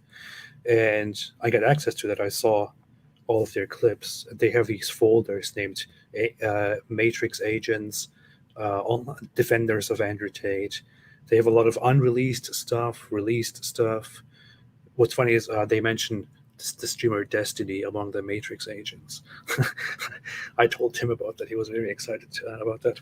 And I saw there some of the clips from that as well. I might pull that up sometime. But yes, so Fresh and Fit is basically the lowest form of, I don't even know what to call it. It's just complete garbage, complete stupidity. This whole, we are men, we are strong, we are supposed to have as much sex as possible. And the women, they should just obey us. They're stupid, they're whores. It's one of those places. It's like, who in the world is actually watching that genuinely and following it and supporting it? Do you people have trash for brains? I don't even know. But yes, to the point, no, I haven't seen that. No, because it's very hard for me to actually watch their stuff. They are a bunch of idiots. I think they recently got demonetized for being completely ridiculous over. What's crazy is, I mean, what could these guys all talk about saving men and stuff, and it's like, what are you doing to save men? You're getting guys to treat women like garbage, and that's somehow saving men or something? I don't know. Yeah. They're stupid. Very, very stupid. Their channel is still there, but they have been demonetized, and they were just crying about how they were demonetized. And I don't want to laugh about people getting demonetized. I've actually seen a ton of people over the past couple of days get demonetized. Have you seen that? Have you noticed? I haven't. No, I haven't. I've been getting all kinds of messages, people's privileges being. But 2 days ago, I saw on, I think it was CNN, that there's a lawsuit against YouTube for somehow promoting stuff that has led to terrorist attacks and so on, and they're being sued because of that. So anyway, there's currently another purge going on. Yeah. I could be demonetized. Others could be demonetized, and I would think, okay, we will. But people like these guys, Fresh and Fit, when they are demonetized for doing something ridiculously horrible, these people, they're not even for free speech. They're not even for all the good values that we have. They are just complete scumbags, and I don't feel bad at all for such people getting it, to be honest. Why would I? Yes. Muslim apologists make a big deal about the New Testament texts being copies of copies of copies, while the Quran is early copies. What of the Hadith, which they insist are utterly critical? The whole Hadith science is just, it is ridiculous. Ridiculous. Plus the Quran itself. Muslims keep saying that they have evidence of the Quran being perfectly preserved from the very beginning, from when it was revealed. In reality, such a thing is not there. You don't have any evidence of such a thing. Yeah, putting it together was a disaster that only occurred because so much of it was already being lost, and they realized human memory is a terrible way of preserving a big book. So then the only reason you actually have the Quran as a book is because they started losing so much of it that they didn't want to lose anymore. So we'll get a copy written down. That was not to be put out as the Quran. That was just so we have a safeguard against people losing more of it. We have a copy. But then as Islam spread, you spread into new areas, people needed copies of the Quran because now you've got new converts and so on. So people started making their own Qurans, and then it gets reported back to Uthman that people are now reciting different Qurans, and this is going to cause division because people are going to side with different versions of the Quran. He orders everyone to hand them over, burns them all, puts out his official copy, and you don't even have those official copies. So, I mean, by the time you get to anything you actually have, it's later. And I can't leave out the fact that in the Quran, Allah affirms the inspiration and the preservation and the authority of the Jewish and Christian scriptures. And so when Muslims say, your book's been corrupted and it was copies of copies of copies and so on, that doesn't work for Islam. Allah's protecting it. Allah's protecting his revelations. And if you want, you can go to, I made a video. It's on my channel. You can check it out. But I went through every single Quran verse that mentions the scriptures of the Christians, every single one. And there's not one of them that even slightly hints at corruption. All the Quran ever does is affirm our scriptures. Yeah. So, in other words, they're the problem. They're the ones with the problem, not us. Powerful stuff. Powerful stuff. Goat food. Oh, actually, I got some footage of the Quran being goat food. Oh yeah, yeah. Yeah, I'm going to be releasing that when they tick me off. So, AP, we actually got funny footage. So, as you know, you've got Sunan ibn Majah. You've got Sunan ibn Majah, 1944, saying that Aisha's sheep ate these missing verses of the Quran. She had the only copy, and a sheep ate them. But there are other sources that say it was a goat. Right? So there's a disagreement about what animal ate them.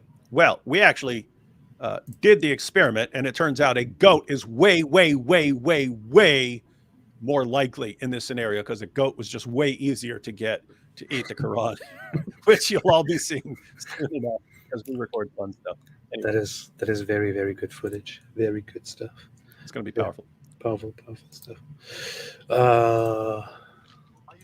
You were speaking of. We run a webcam agency. I had 75 girls who worked for me. Wow. Okay. Yeah, there we go. Now it connects, right, ladies? He's so passionate. He's so I can see the looks on their faces. They're like, "What is this? What? How does he know this shit?" So, No, yeah, but I had 75 girls who worked for me. This is about. This is Fresh Fit. Okay, this is Fresh and Fit. Yeah. Years okay, ago. that makes sense. So it was before OnlyFans, and it was on webcam, and it was based out in Europe, and they'd sit there on the internet, and they'd talk to dudes, and they'd make a whole bunch of money, et cetera, et cetera. And the girls would primarily do it. They were either doing it for me, for my brother, or nearly every other girl who worked for us was married. She was doing it for her man. The idea that it was all purely independent woman, blah, blah, blah, that's very new age. A lot of it was just, look, this is the job. I can make a whole bunch of... This is so funny. He's talking very, very, very, very, in a very much innocent way compared to the stuff that he also put out in different videos. He was also, this outfit, I think that's from the same show.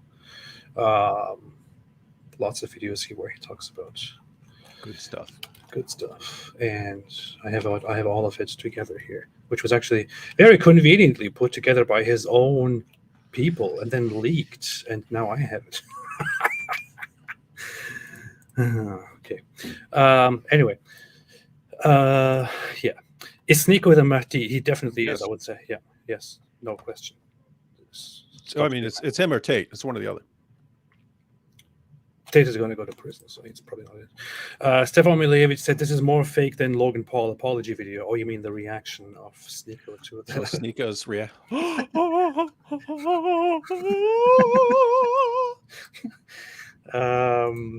Sid Dave said jihadis justify Armenian genocide as revenge for Christian Armenians and Georgians assisting Mongols to destroy the caliphate in 1258. Going to a lot of events here, but the Armenian genocide in the 20th century. Yeah. Fakar said, "Hope he realizes Islam is no different." Jim Farb should do a parody on the Offspring original Prankster. What is that? I've never heard of it. Is that a song? I don't know. I've never heard of it. Never heard of that. King Maria made a super chat. Thank you so much. I appreciate it. I appreciate it very much. Saint Trouble Miracle Worker said Pakistani Christians in 2 days, 21 churches burned down. What? Yeah. So, original Prankster is a song by The Offspring. Oh, The Offspring is that one band that also has that one song. That's the only song I know right there. No. Pretty Fly for a White Guy. Song. Oh, that was them? I think that was Pretty Fly for a White Guy. I was locked up when that came out because everyone was making fun of it. Yeah. Pakistani Christians in 2 days, 21 churches burned down, one graveyard desecrated. There is footage of them actually desecrating a graveyard. 38 houses burned, assets, etc. so far. Why? They heard a rumor that a Christian was blaspheming. I made a video on this in which I talked about this without going much into the detail. David. Yeah, I've seen. Was that you who pointed it out? I'm trying to think of where I saw this because I haven't verified it, but I saw that supposedly they find the desecrated Quran with stuff written on it, and then, oh, and by the way, my name is such and such, and my family is such and such, and here's where I live. I'm a Christian. Like they find, like the person desecrated the Quran and then put all his personal information on where to find him on there. Sounds very legitimate. That sounds very, very fake. That sounds very like legitimate. notice following that method, if you want, you get into an argument with this guy in the village, and you just go, okay, I'll go desecrate the Quran, and oh, it's me. I did it. I'm over here. Come get me. That's what you do when you get into a fight or when you take So something dumb. from somebody. So burn down 21 churches, but respect our book. We're going to slaughter apostates like the apostate prophet, but respect our book and our prophet. We're going to violently subjugate Jews and Christians, but make sure you respect our prophet. You've got to love this. You've got to love this stuff. It's too perfect, man.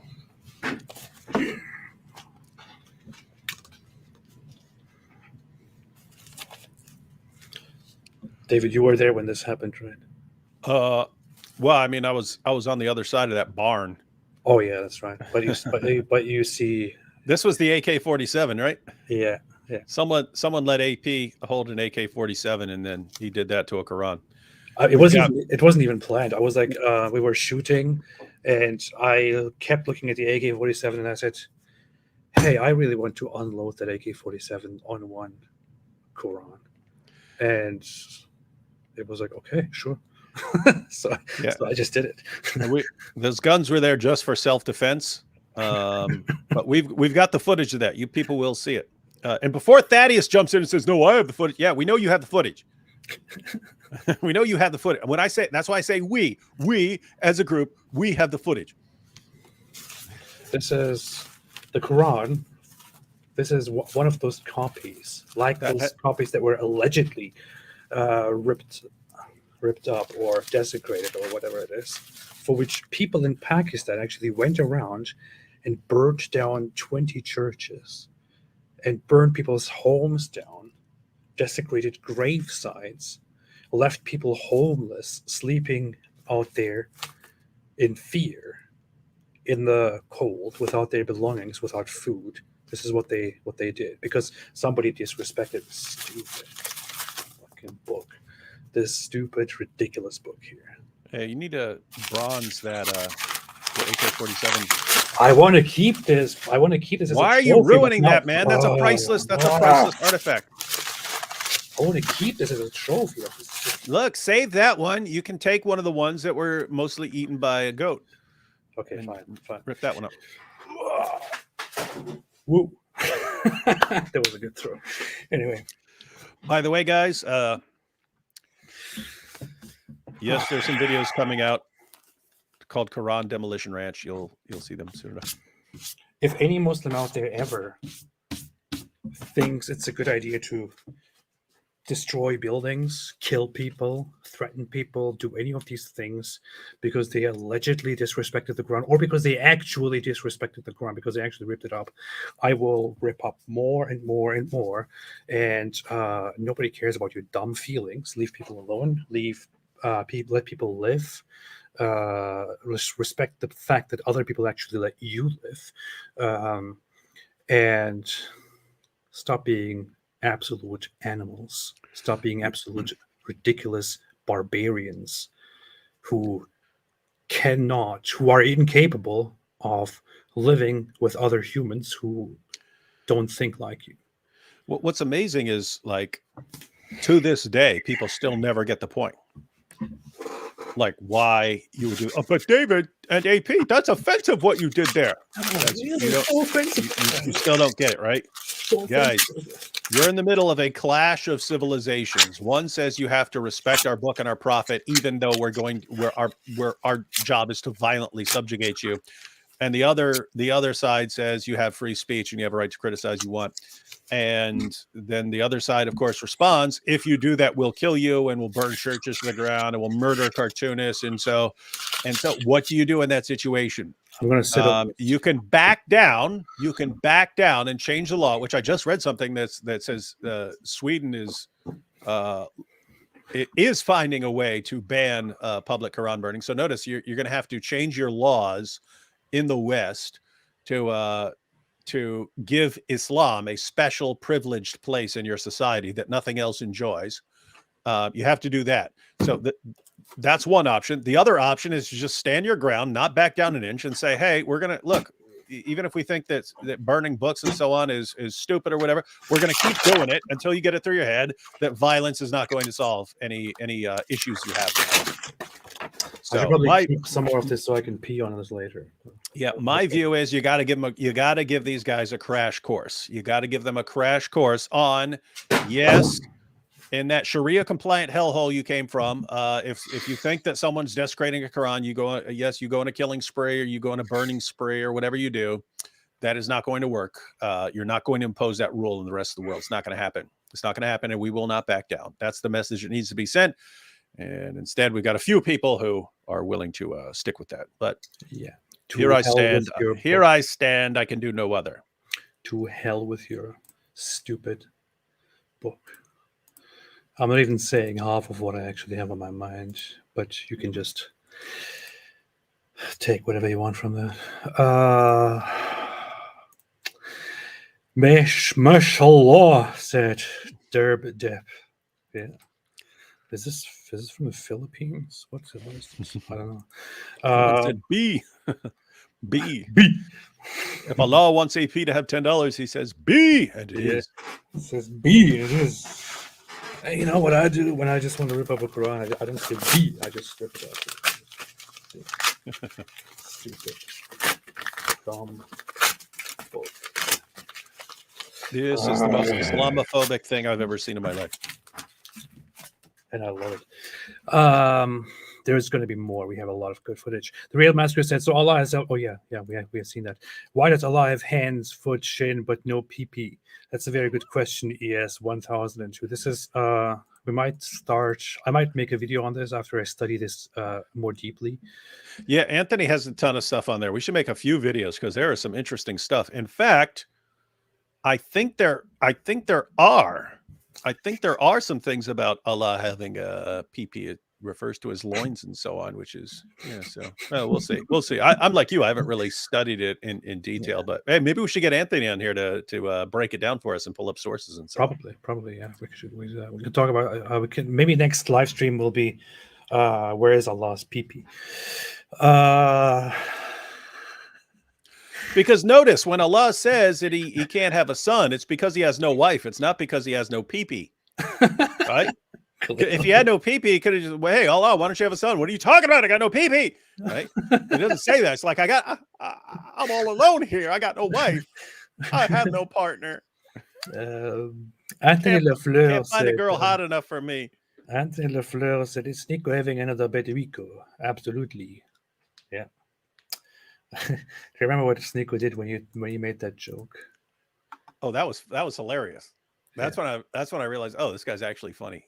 Stormed out of the room and then came back in and just stares at the camera. That was funny. Yeah.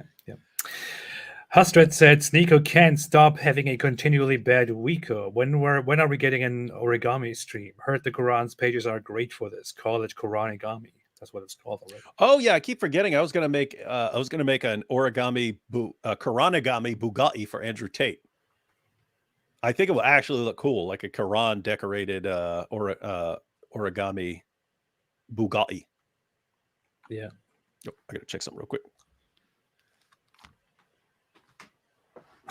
Okay. Off-topic question, David. Well, off-topic question just when David gets up and goes away. Let's see. Oh, here is Thaddeus. Said, send you both an email about the footage. We'll collect it during our high caliber critiques of Islam. We'll be editing tomorrow, so reply if you can. We will. Pretty sure David is on top of that as well. Thank you, Thaddeus. Mo Truth TV said, nowhere in the Quran does it say there aren't female prophets. Also, Shia nor Sunni is mentioned in the Quran. Prophets in the Bible had more than one wife.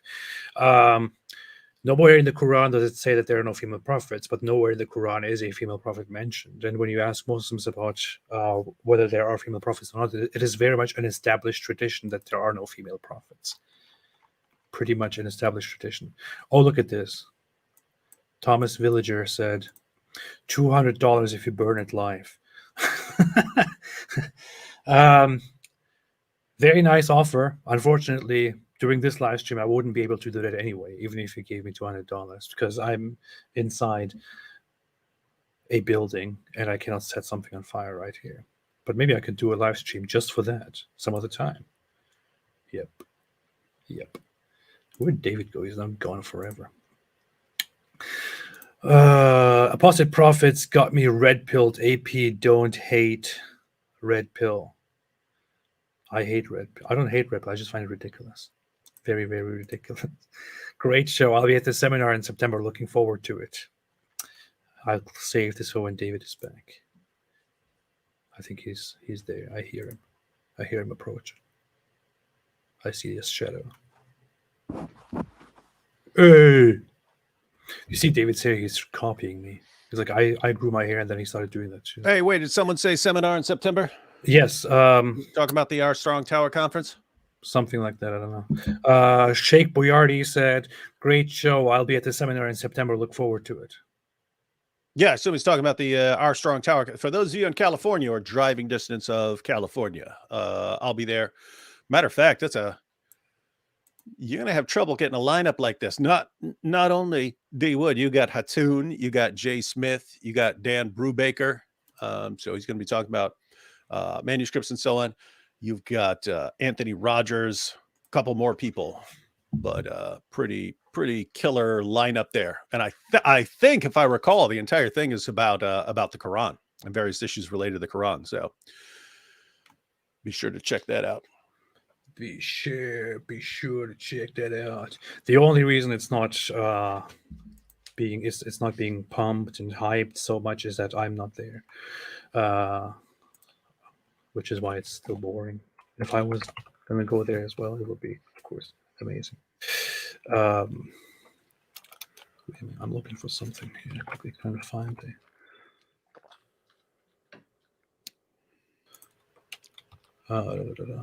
I'm looking for a clip here. Anyway, I'm going to play something here. What are you looking for? Off-topic question, David. Do you believe in pre-trib rapture? A quick question, yes or no will. A quick yes or no will do. AP, if a rapture happens, will you become Christian? No, I don't believe in a pre-trib rapture, but I'm not denying it either, right? Like I can't say I believe in any particular position. So it's basically we've talked about this before. I'm completely content saying, hey, here are 6 different positions, and here are smart people on all these sides and so on. And I don't know, and I've never studied it in detail, and so I normally just withhold coming to a conclusion until I've studied some of these issues. And this is just an issue I've never been terribly interested in because I've always been more interested in other things. So. Yeah. If it happens, will I become a Christian? Yes or no? No. UFOs are I don't know how to answer this question. Did you guys see the articles recently? What the heck? But thank you. I appreciate it. Did you guys see the recent articles with titles like "Transgender Muslim Woman Demands Ex-Boyfriend Return His Frozen Testicles"? What? There is. Are you searching for that? Is that a thing? Yes. Search for that real quick. See, these are the sorts of things where it's interesting to share them, because the Andrew Tate crowd and the SNEAKO crowd, when they see something like that, and if it's about a Christian, they'll say, you see, Christianity is collapsing because of its, because of all these things. But when you have, transgender Muslim this or LGBTQ mosque or something like that, it doesn't bother them at all.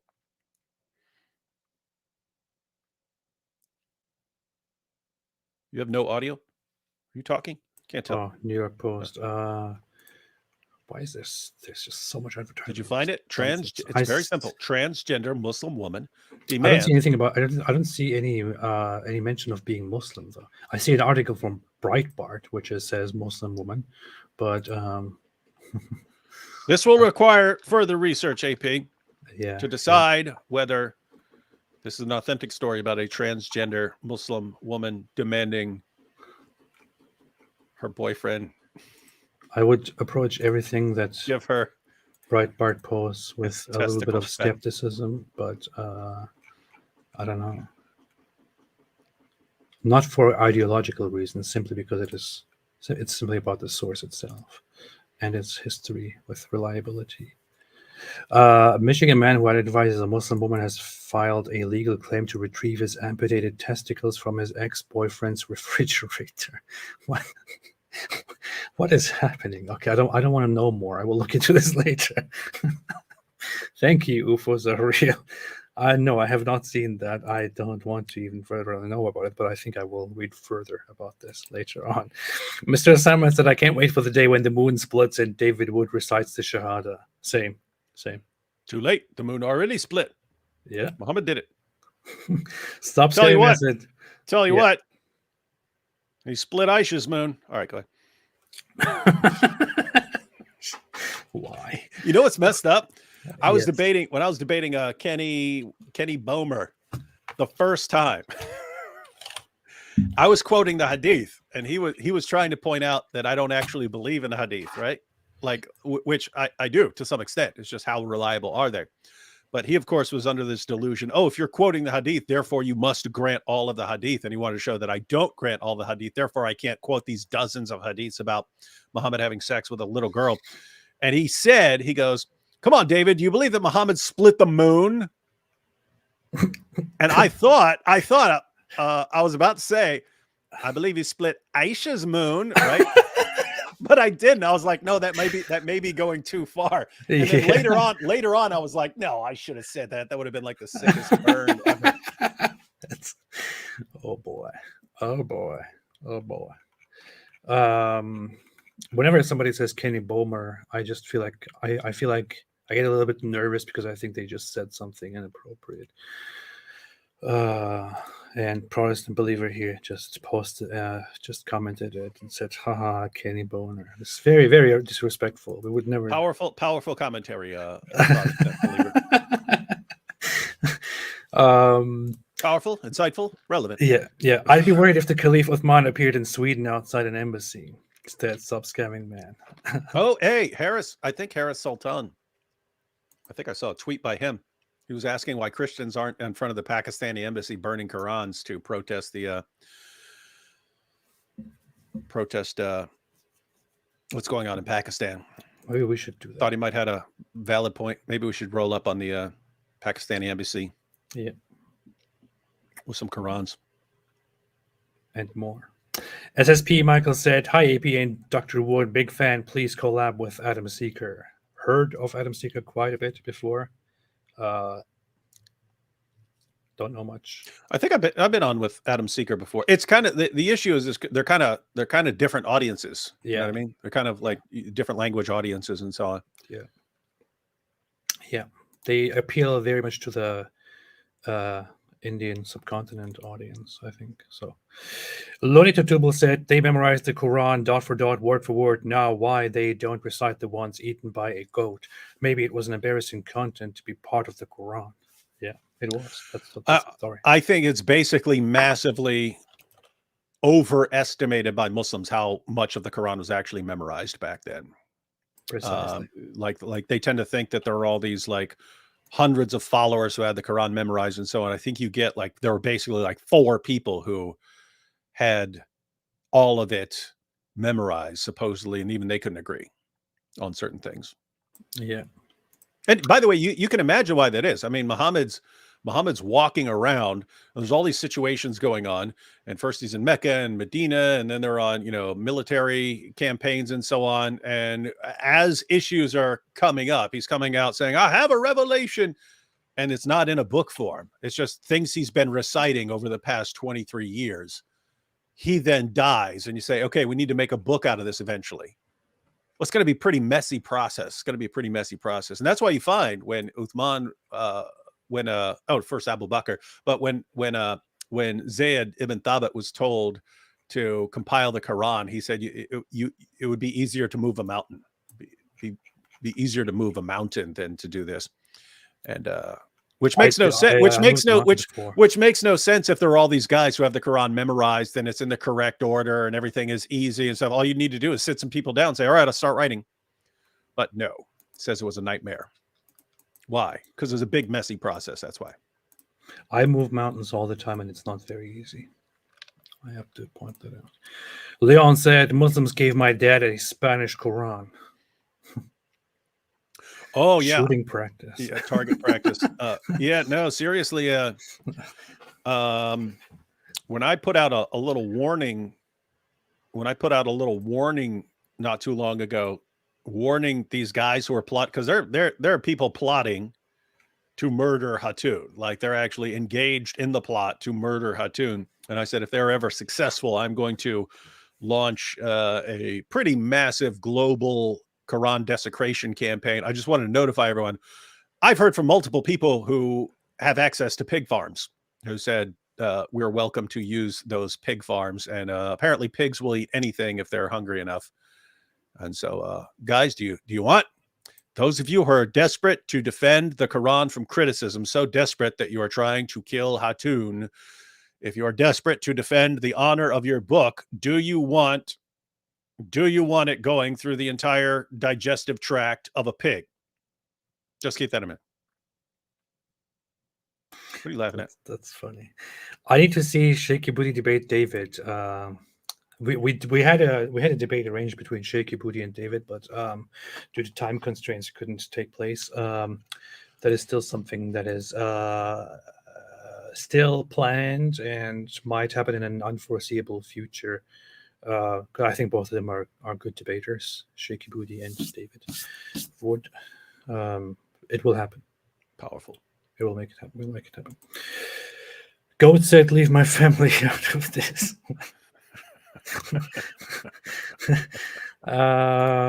Shapkalı Fedai, which is Turkish, said, hi from Turkey, stay away from Islam. Thank you very much. Very much. You too, stay away from Islam. You can't, I know. It's very sad. But do try it. Navilag said, I fated on a Quran. Aditya Roy said, is Andrew Tate the greatest Muslim? Yes. And another verse said, bro, for the sake of Yajuj and Majuj, have Orthodox Shahada on already. I've heard so much of Orthodox Shahada. I think, didn't Jay Dyer mention Orthodox Shahada? I think he did. I think he mentioned him. I was recently on Jay Dyer's show on the weekend. I saw something by Orthodox Shahada. I don't remember what it is. I'm saying on the weekend. It is the weekend. No, it was actually a few days ago. Yesterday, maybe. I don't know. But yeah, yes, I should. I don't even know. I don't even know who Orthodox Shahada is and what Orthodox Shahada I does. saw a video. I can't remember what it was. Let me look. 13,000 subscribers. I'm even subscribed. See. Okay. Interesting. I'll see. I'll have a look. What did I see? What did you see? What did you see, you people gazing at me? You see a doll on a music box that's wound by a key. Another verse. Yes, he did. Okay, yeah. See, I'm remembering that. I'm under a spell. I'm waiting for love's first kiss. You cannot see how much I long to be free. I'm on the channel. I'm trying to figure out what video I watched. Such a privilege to listen to this. Oh, wait. I just saw it. The singing. Oh, yeah. Okay. I saw Quran 547, A Nightmare for Muslims. Yeah, that's the one I watched. Quran 547, just so everyone knows, that's the well, it's one of the verses, but that verse says, let the people of the gospel judge by what Allah has revealed therein. It warns you, if you don't judge by, if you're a Christian, you don't judge by the gospel, you'll be condemned by Allah. So it's an interesting verse because it's the exact opposite of what Muslims tell us. Right? Muslims say, whatever you do, don't judge by the gospel. It's been corrupted. Allah says, if you don't judge by the gospel, then you're a rebel and you're going to be destroyed. Somebody said, where was that? Zafra said, "Will you ever bring the YouTuber Give Light on the live?" I thought the name was Give Light on the live, and I thought that doesn't mean That'd be kind of cool. Give light on the live. What? Yeah. Yo, it's Give Light on the live here, kicking it live with the squeaky flow. We're gonna break some down, some Quran verses now. Never heard of Give Light before. Give Light is a Christian YouTube channel that serves to proclaim the truth. I don't usually, I don't collaborate with Christians. I don't like Christians. Yeah, you can't trust them. Like, you can't trust Christians. Got 75,000 subscribers there, so that's yeah, and it's only 1 year old. That's funny. It's a baby. Interesting. I'll have a look. I'll see. Oh no, I shared that video back in the day. At the end of the road to Allah, Jesus is the one who's waiting. I saw that. Yeah, I saw that. I shared that back in the day. Yeah. All right, what's going on?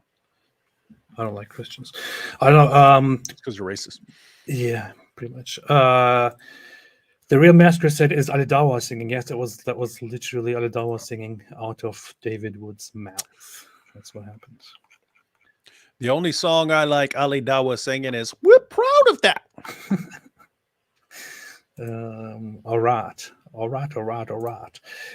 Grey Jedi said, "I would love if one day DP and David Wood did a live stream in music format, at least 1 hour long, with voice impressions." That sounds like the best thing I've ever heard in my life. I don't even know how to do that. Music format?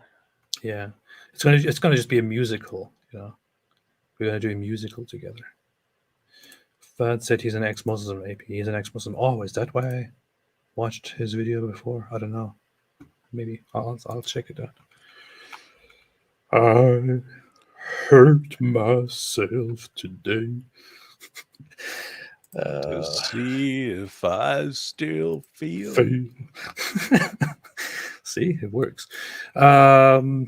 Zagra said, "Need a Playboy edition Quran, 1 page of Quran, 1 page of sexiness, and so on. Target market young Muslims." That sounds actually like a very good idea. That could lead to at least Muslims beginning to read the Quran, since nobody's reading it. Muslims are not reading it at all. They find it boring. They have to be forced. So maybe this is a good idea. This is a good idea for dawah. I will write that down. Leon said, "Would love to see you guys guest on Mug Club." What is Mug Club? No, that's Steven Crowder's thing. No, AP dissed him. That ain't gonna work. Yeah, AP had a problem with I didn't diss him. What did I do? I called him a terrible person. Yeah, something like that. Yeah, because you say that about anyone you're jealous of. Go. Yeah, which is basically everyone except me. All right. Let's. I don't know why there are Nick Fuentes fans here. Somebody was saying the Talmud is not holy and stuff like that. Oh, really? That's Fuentes fans? Yeah, don't worry. Don't worry. Talmud. We're gonna crush you guys. You wait your turn. You're kind of at the end of the line because you're like an insignificant little group, groypers and stuff. But don't worry, don't worry, groypers. I will crush you. Just wait your turn. Gropers. Nobody really cares about Nick Fuentes. Nobody cares about his groper fans. We did for some reason make a show about Nick Fuentes and the gropers. And we demonstrated how dishonest he is. We thought about doing something comparing the groper. I mean, Nick Fuentes and Muhammad in terms of anti-Semitism. Nick Fuentes versus Muhammad. Let me see. He posted about us again. He's posting about us? He posted about us on his Telegram account again. I don't even know how to get on Telegram to see what he said. I think he got really upset at us making a stream on him, so he just posts stuff about us now. How do you say a bunch of I don't know what to say. It really sounded like he was calling for a bloodbath. That's what it sounded like. If they're plotting to kill us, we're gonna kill them first. He said something along those lines. So if you're doing that and then you can't even quote sources accurately and you're quoting stuff that's made up and so on, like why do you get ticked off when someone responds to you? Like if you don't want people responding, don't say stupid. I mean, that's what's crazy. The guys who are going around saying all this crazy stuff, trying to stir up violence, it's like it seems like they want attention and they should be glad when they get attention. they whine like babies when you respond to them. I don't know what's going on. Yeah. So it's funny. I'm looking at his stuff here right now. I just don't want to put it on the screen because it's a Telegram account. But he basically, I think it really got under his skin that we talked about him. Why? And we just did like one live stream. If his groypers hadn't come over and started throwing a tantrum, like people would have probably forgot about that pretty quickly. He started ranting. Why has it been totally acceptable in the last 10 years to dissect and attack Islam, but Judaism is protected? Many Christian apologists have made a career in the last decade ripping apart Muslims, but they wouldn't dare criticize Judaism. We all know why. Is that Nick Fuentes? Yes, that's him talking about. That's dumb. I've said like 9 times. If you want to criticize something, there's plenty of stuff in the Talmud to criticize. Just cite it in context. Say, this rabbi said this. Yeah. And this other rabbi said that, and you condemn the view of that rabbi who said that. But that's not how they're reporting it. They'll go to something that one rabbi said, completely contradicted by other rabbis in the same text, and they'll say, this is what all Jews believe who aren't atheists. All Jews believe this. And it's absolute nonsense. It's like, that's false. What you're saying is false. Why are you saying it?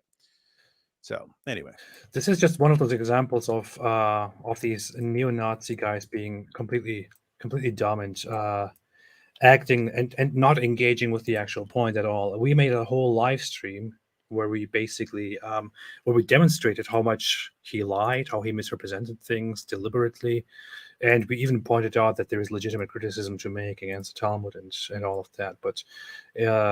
But from all of that, what he's getting is, so why can't we criticize Judaism? Yeah, I even said how you could do it accurately. I said exactly how you could do it accurately. So for those who weren't watching, the Talmud is a collection of debates among the rabbis on how to interpret certain things and so on, and what to do in certain situations and so on. But the Fuentes fans, they'll go and they'll take a quotation from some rabbi and they'll say, this is what the Talmud said. And they're not talking to people who know anything about the Talmud. They're talking to people who have no clue what the Talmud is. And they tell them, this is what Jews believe, when that's what a particular rabbi who's contradicted by other rabbis. I mean, and keep in mind, that's the best case scenario. Sometimes they just quote something as made up. It's a fabricated source, not actually in there. But when they're accurately at least quoting something that's in there, they ignore the entire context of the discussion. And then they say, Jews in general believe in this, and Jews are coming after you and so on. And all we do is we actually go to the source and say, hey, let's take a closer look at this. But notice I said how you could accurately criticize it. You say, hey, Rabbi in book so-and-so, Rabbi such and such said this, and this is a really, really messed up thing to say. And therefore, anyone who is aware of this and sides with that rabbi and not with the other rabbis who contradicted him, if you side with that rabbi, you've got a messed up view. That's how you criticize it, and do so accurately. But that's not what they do. They say they'll quote something that's from a particular rabbi that's contradicted by other rabbis, and they'll say, you see, this is what Jews believe. And in an effort to stir people up to be enraged against Jews. Don't do that. That's bad. So fix it. Fix your methodology. Criticize it accurately, and you're not going to hear a peep out of me. You're not going to hear a peep out of me if you're critiquing it accurately. So here's what he said. Why has it been totally acceptable in the last 10 years? Okay, I've already read this pretty much. It is not at all a radical notion for Christians to reject an elite class that is disproportionately Jewish. They talk about me like I'm an insane or malicious person for saying this. It only makes common sense.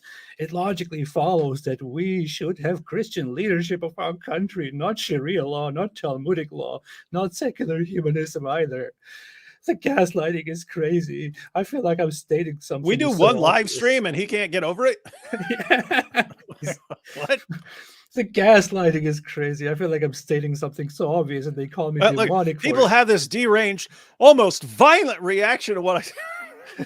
we played some clips of his. His I don't know what to call it, lecture, talk, or whatever it is, rally with his groypers. Yeah. And then we shared some thoughts on it, on why certain things are not being stated accurately.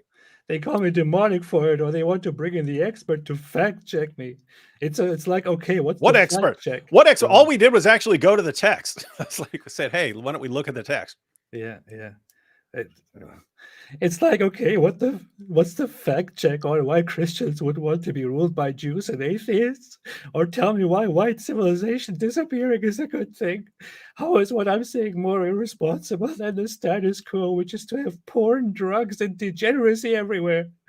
People have this See, if you're not in favor of me, you're in favor of porn and degeneracy everywhere because I'm the only solution to porn and degeneracy. The only solution to porn and degeneracy is to go on a killing spree against Jews. That's it. That's the only option. Why are people so mean to me? What's creepy is look at the likes. 2,286 likes. He's got more than the 500 groypers we heard about. People have this deranged, almost violent reaction to what I say, but then look around at the state of things in the country and shrug. We are correcting this. What are you correcting? That's the thing. I look around at the problems facing society. And when I look around, oh no, look at all the messed up stuff in society. I don't look at it and go, oh no, it's the Jews. The Jews are behind all this. I really think, And then he posts this. He this says, guy's taking screenshots of he says, look at this goof, get over yourself. Actually, I look kind of cool there. I don't know what he's talking about. He's the one who looks like a dork. He took it very personally. I was like, this is what he posts on his Telegram. Dude. AP, look, I'll break this down to you. Nick, if you're this thin-skinned, like you can't handle any criticism, do not give me that information because I can mess with you pretty hard. You've already told me like everything that upsets you. That's what my brain is recording. Everything. Oh, that upset him. Oh, that upset him. Oh, that upset him. And therefore, if I want to, my goodness, I can make your life miserable, dude. If I even paid attention to you for 5 minutes, I'll probably make one video and let him freak out about that for 6 months. Get over yourself. Get over yourself. We responded to some dork calling for a massacre of Jews, and he flips out about it for 10 years. And then he posts this. It says, "Hey, it's pretty cool. He's sending people to IP." Yeah, he said, in just one day, this is one of their most viewed streams, and almost all comments are negative towards him. This time, I won a 3 versus 1, and I didn't even need to be there. Yeah, I guess that's how it works. If you send your troll army there. He sends a troll army, and then they're talking about me. He sends a troll army, and he actually did. He sent a troll army, and then they fill up the comments because they care a lot more than anyone else. And you see, it's like Tate fans, right? It's like you say something about Tate, and then all his fans come out, top G, what color is your Bugatti? And they say, see, you've been. This reminds me of Muslims. This reminds me of what Muslims often do. They spam the comment sections and they're like, oh, you see, we won. And then they all like each other's comments and stuff like that to move the comments up to the front. But I mean, notice, I mean, we had a ton of Nick Fuentes Groypers fans in there, and we gave them the opportunity. Okay, he said this, give us the source for this. What's the source? Find us the source.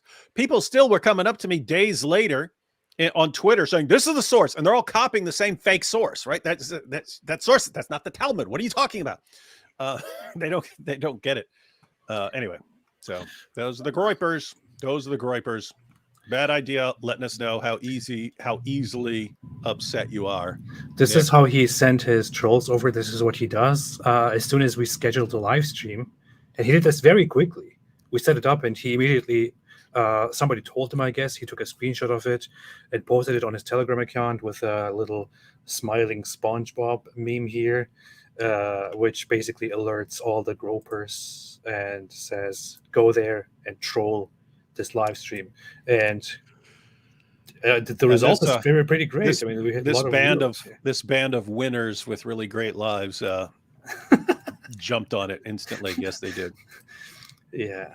I won. That's what's funny. See, I won without even being there. We were making fun of that he's got this rally where he has these guys show up to his rally and stuff, and he's going, we already won. It's like, what planet do you live on? So your plot is to become president of the United States, take over the military, establish a completely white United States of America, get rid of Jews and all non-white, I guess European white people who are now here and so on. That's your plan. And you're saying, I already won. I got my 500 Groypers here. Like, what level of delusional are you? Because that's pretty extreme. That is pretty dumb. The two things people talk about in the comments are the bad faith, unnecessary, hostile, antagonistic approach towards me, and their refusal to engage with Towards me, all I'm doing is calling for mass murder of Jews. I mean, what's the problem? Why are people so hostile? That's not what people are talking about, Fuentes. That's what your trolls are talking about and making it look like that's what people are talking about. Because many of those people are regular viewers, see very clearly, as we have demonstrated on that live stream, that you just lie and lie and lie and lie over and over again. You use terrible logic. You lie in order to get your message across. If you actually stood there and you gave valid points, reasonable points, and were completely accurate in what you were claiming, if you did not give sources that are over 90% completely wrong, then we wouldn't be sitting here and basically, I don't know, reprimanding you and attacking you for lying to everyone, for lying to your own people.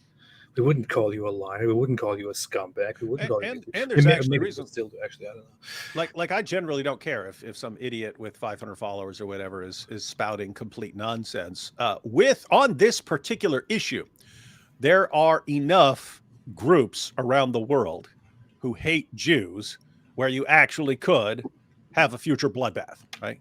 And it's a situation where we've had a previous bloodbath not too long ago. But you've got Islam, which openly calls for Jews to be exterminated, and you don't get your virgins in paradise until you go around exterminating Jews. You have people on the political left who hate Israel. You've got people on the far right who don't like Jews. You've got a lot of people who don't like Jews, and the Jews are a pretty small ethnic group globally. And therefore, this isn't a situation where it's just some random people who never could possibly do anything, spouting a bunch of nonsense. These are people who could potentially in the future form alliances and actually go on a killing spree. And if they're spouting nonsense, you want to expose it now before they're slaughtering everyone. Yeah, that is true. I will have Jay Dyer on here, by the way. Can't wait for you to have Jay Dyer on soon. The video on Jay's was top notch. That was actually amazing. I loved that discussion that I had with Jay Dyer. He is going to be a guest on this channel this coming week. I'm not sure what day that was. I think I scheduled it for, let me see, Jay Dyer. Oh yeah, he's going to be here on my channel live on Tuesday. So we'll have a long discussion with him on his recent debate with Daniel Kikachu and other issues. Very interesting guy. Yeah, whatever. Nick, stop crying. I don't want to be an asshole, but stop crying and I said it on that live stream. If you care so much about what we say about you, if this gets under your skin so much, just contact me. Let's have a discussion. And let's have a discussion that you can prove me wrong. I can see where you are right, where you are wrong, and so far what we have seen, I'm not very impressed with you, to be honest. Inspiring Philosophy also agreed to have a discussion, to have a debate with you. Actually, that whole stream was supposed to take place on my channel, so I was going to be the host of that. I was going to be the main target of your attacks. I kind of piled it on Inspiring Philosophy right before we went live.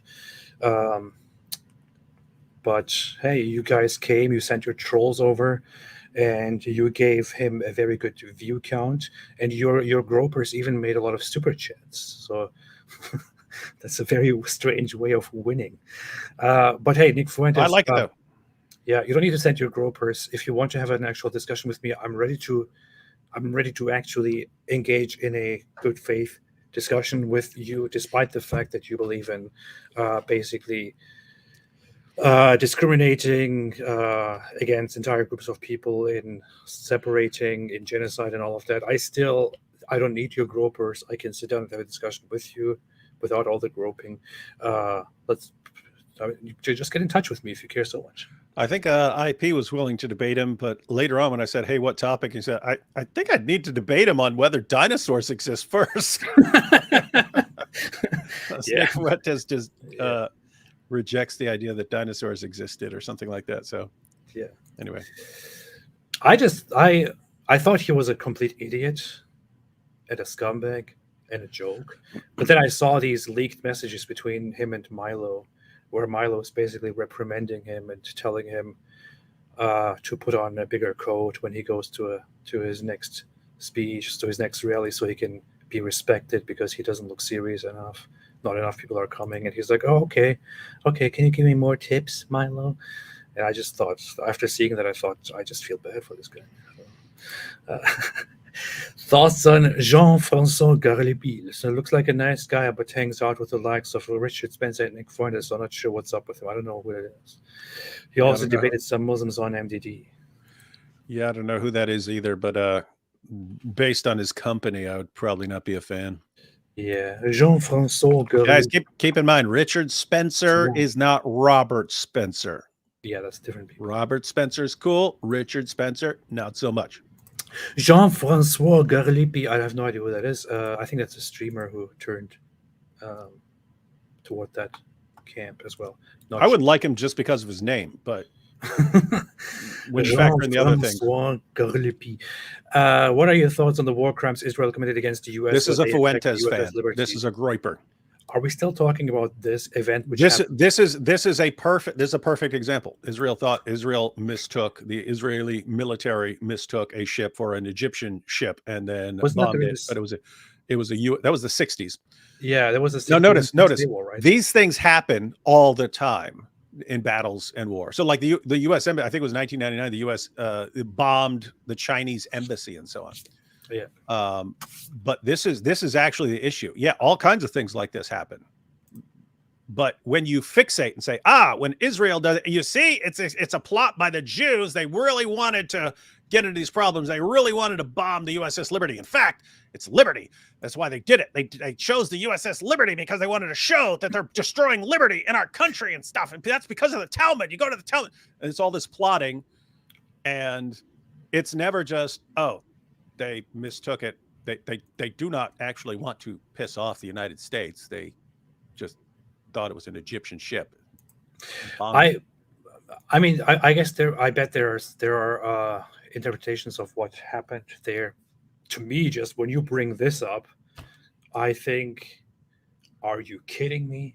Are we still talking about something? What are you talking about? See, you're defending the Jews. That happened 60 years ago. 60 years ago. But it showed the true plot that they're trying to kill us all. It was an event that happened 60 years ago. That's why we need Nick Fuentes. Notice it was the same thing when they said, what about the Jews banning the gospel in Israel? And you looked it up and it was like 2 people who were advocating it. And it had been rejected by the government and so on. It's like, they'll fixate on something. You see, this is the proof. The gropers came and said, why don't you speak about the fact that Israel literally banned the gospel? And then you look at it and it's actually 2 members of the parliament wanting to ban conversion to different religions, and Netanyahu coming and saying, I will not allow this to happen. But and then the gropers are like, look, Israel banned the gospel. Yeah. This is the way, this is the quality, the competence that you guys present when you try to go and argue for your ridiculous stuff. That's the issue, guys. I mean, there are completely legitimate ways of going around and criticizing different positions. When you're just I'm going to bring up this thing that happened in 1967, blah blah blah blah blah, and it's like you could do that with anyone. I mean, any group that you wanted to target for hatred, you could go and find things that happened in that group. America committed some really, really terrible, some really horrible acts. What does that mean? Yeah. During the George W. Bush administration, during the Iraq War, the trials of the what's that, the Abu Ghraib detention center in Iraq, horrible things happened there. The presence of the American military in the Middle East, in Iraq, is a major contributor to people in Iraq having an extremely deep hatred toward America, toward the West, toward European people, toward Christian people, because the American military was there and did unspeakable things over there. Does that mean that America is all bad now? Does it mean all Americans are bad? Does that mean America is evil? Is this the conclusion that we're supposed to get to? Does this mean we are supposed to condemn the United States of America and everything that it stands for because of some pretty harsh, pretty bad atrocities that were committed in Iraq, for example? Is this the way of thinking that we are supposed to equip? There were lots of people who did a lot of good things when they went over to Iraq. A lot of veterans who actually went there with a good intention. I know some. Am I supposed to hate them too now because of that? Yeah, the answer from Nick Fuentes is yes, you're supposed to hate Jews. That's it. Yes, supposed to do it. Yeah, whatever.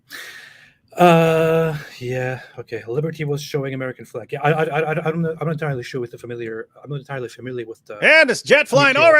Jet flying over. He spotted the American flag. I'm not entirely sure about the details of the USS Liberty during the 6-day war. I don't think it's relevant to the discussion at all, as just pointed out. No, but no, I mean, apply the same logic to America and Iraq. Yeah, that's the entire idea. Notice, I mean, they're telling us to fixate on this. Just fixate on this. I mean, my goodness. They apologized for it, but did they really apologize for it? They said they mistook it. The guy mistook it for an Egyptian, but did they really, or was this really a plot that they wanted to take this out all these years ago, all these decades ago? Right. And you point out, you could do that with any nation on the planet. Pick a nation that you want to hate and want to bomb and slaughter everybody. And just go down the list. Oh, look what they did in 1927. Oh my goodness. Yeah, Lomo Ruckin said American isn't the political arbet, but here's the point. We never even went out on a mission to defend Israel from criticism or anything. We didn't even do that. We didn't even engage in any of that stuff. We just focused on Nick Fuentes, his anti-Semitism, and his supposed Talmud quotes, which are 100% wrong in everything that he said there, actually, to be very honest, very precise. And it is other people who then come out and bring up Israel and atrocities that Israel apparently committed at some point. I don't care about Israel. I don't have any allegiance toward Israel. I don't have any interest in defending Israel. I couldn't care less about Israel. I couldn't care less about what Israel actually does. I usually don't engage in defending Israel. Although there is a past video in which I explained the whole conflict between Israel and the Palestinians, by which I stand. But I don't have any allegiance to Israel. Don't have any obligations. I don't care about Israel. Why is this relevant to the topic at hand? Why do the actions of Israel have to be a factor in whether Jews are bad or not? This is another example of how horrible these people argue. Anyway, long topic, long story short, the gropers need to stop groping. David, anything else you want to point out before we leave? No, not really. Anything you want to say to the gropers? Guys, get a life, seriously. I mean, there are actual serious problems in the world today. If you look around at the world today and you go, we got to do something about the Jews. Or if you look around and say, we got to do something about this race. Like, I don't know. I think you're definitely on the wrong track as far as problems in the world goes. But I think you're basically begging to be manipulated. Yeah. Because if you have that kind of mindset, if you just go in here and say, look at this and look what it says in the Talmud, I'm not even going to bother to look and try to understand it. I'm just going to, we need to kill them. You're basically waiting for someone to take advantage of you. Yeah. Mentally. This mental, mate. Tony Bobo said that's messed up that he doesn't care. Okay, obviously, I guess I have to explain everything that I say in context. What I mean when I say I don't care about Israel is... You're saying you don't care about the Jews. No, what I mean by he's that... on our side. What I mean by that is I don't care about I don't have an urge to defend Israel. I don't care. I know that there's a lot of stuff that Israel does that I completely disagree with and find terrible. There is a recent resurgence of the heavy, hardcore, hardline religious right taking over and proposing some really messed up things, and that is a representative of Israeli politics. I don't care about defending that. That is what I mean when I say I don't care. I'm not saying, oh, they can do whatever they want. They can kill people. They can massacre. Or I don't care about their existence. They can be killed. They can be massacred. What I'm just saying is I don't care about defending them. That's it. I thought that was simple. Johnny Silverball said, we just need one more bloodbath, guys. Just one more. Sure, we've tried thousands of times, but this time it will work. This time is different. Yeah, this time is different. It's always, this time is different. Thank you. All right. Thanks, everybody. Have a fantastic day. Hey, one second. I just shared a link. People are pointing out that Adam Seeker is live and that Hatun was on there. Really? So anyway, I shared a link for anyone who is wants to go look at something else. Adam Seeker's on. I don't know if Hatun's still on there, but she was earlier in this stream. So anyway, just wanted to give you guys that. Apologetics Roadshow. And they're talking. It's an English. It's Adam Seeker's English channel, and they're talking about Pakistan and blasphemy of the Quran. So yeah, I pinned it. We are now leaving. If you want to watch stuff, go there and watch that. Yeah. Chickman Returns said the actions of Israel matters because AIPAC controls our Congress. No, they don't. Thank you. See, my dismissing of this will also be interpreted now by them as, you see. Just stop with that. That's fine. If they, I mean, keep in mind, if they stop with keep in mind, if they didn't get our attention for 5 minutes, then they wouldn't have anything to whine about. So anyway, yes, I'll make a video. Wait, the link you posted is a link to our live stream that we are on right now. Oh, what the heck did I just do? You're sending people. Stop embarrassing us. Where is it? Sending people into an endless loop here. Oh darn! Did I? Okay. And that would be funny. All right, there. Yeah. Try that one. See if that one works. Replace pinned message. Final message to Nick Fuentes. If he wants to have an actual discussion, contact me. I'm still waiting.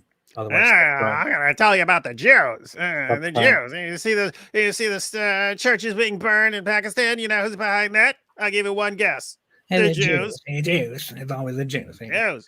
Yeah, why can't we talk about the Jews? Gotta get the Jews. This is why we need white supremacy. And gropers go and come and control that. My gripers. I got 500 losers spread around the world who are so enraged at Jews that they'll do whatever I say.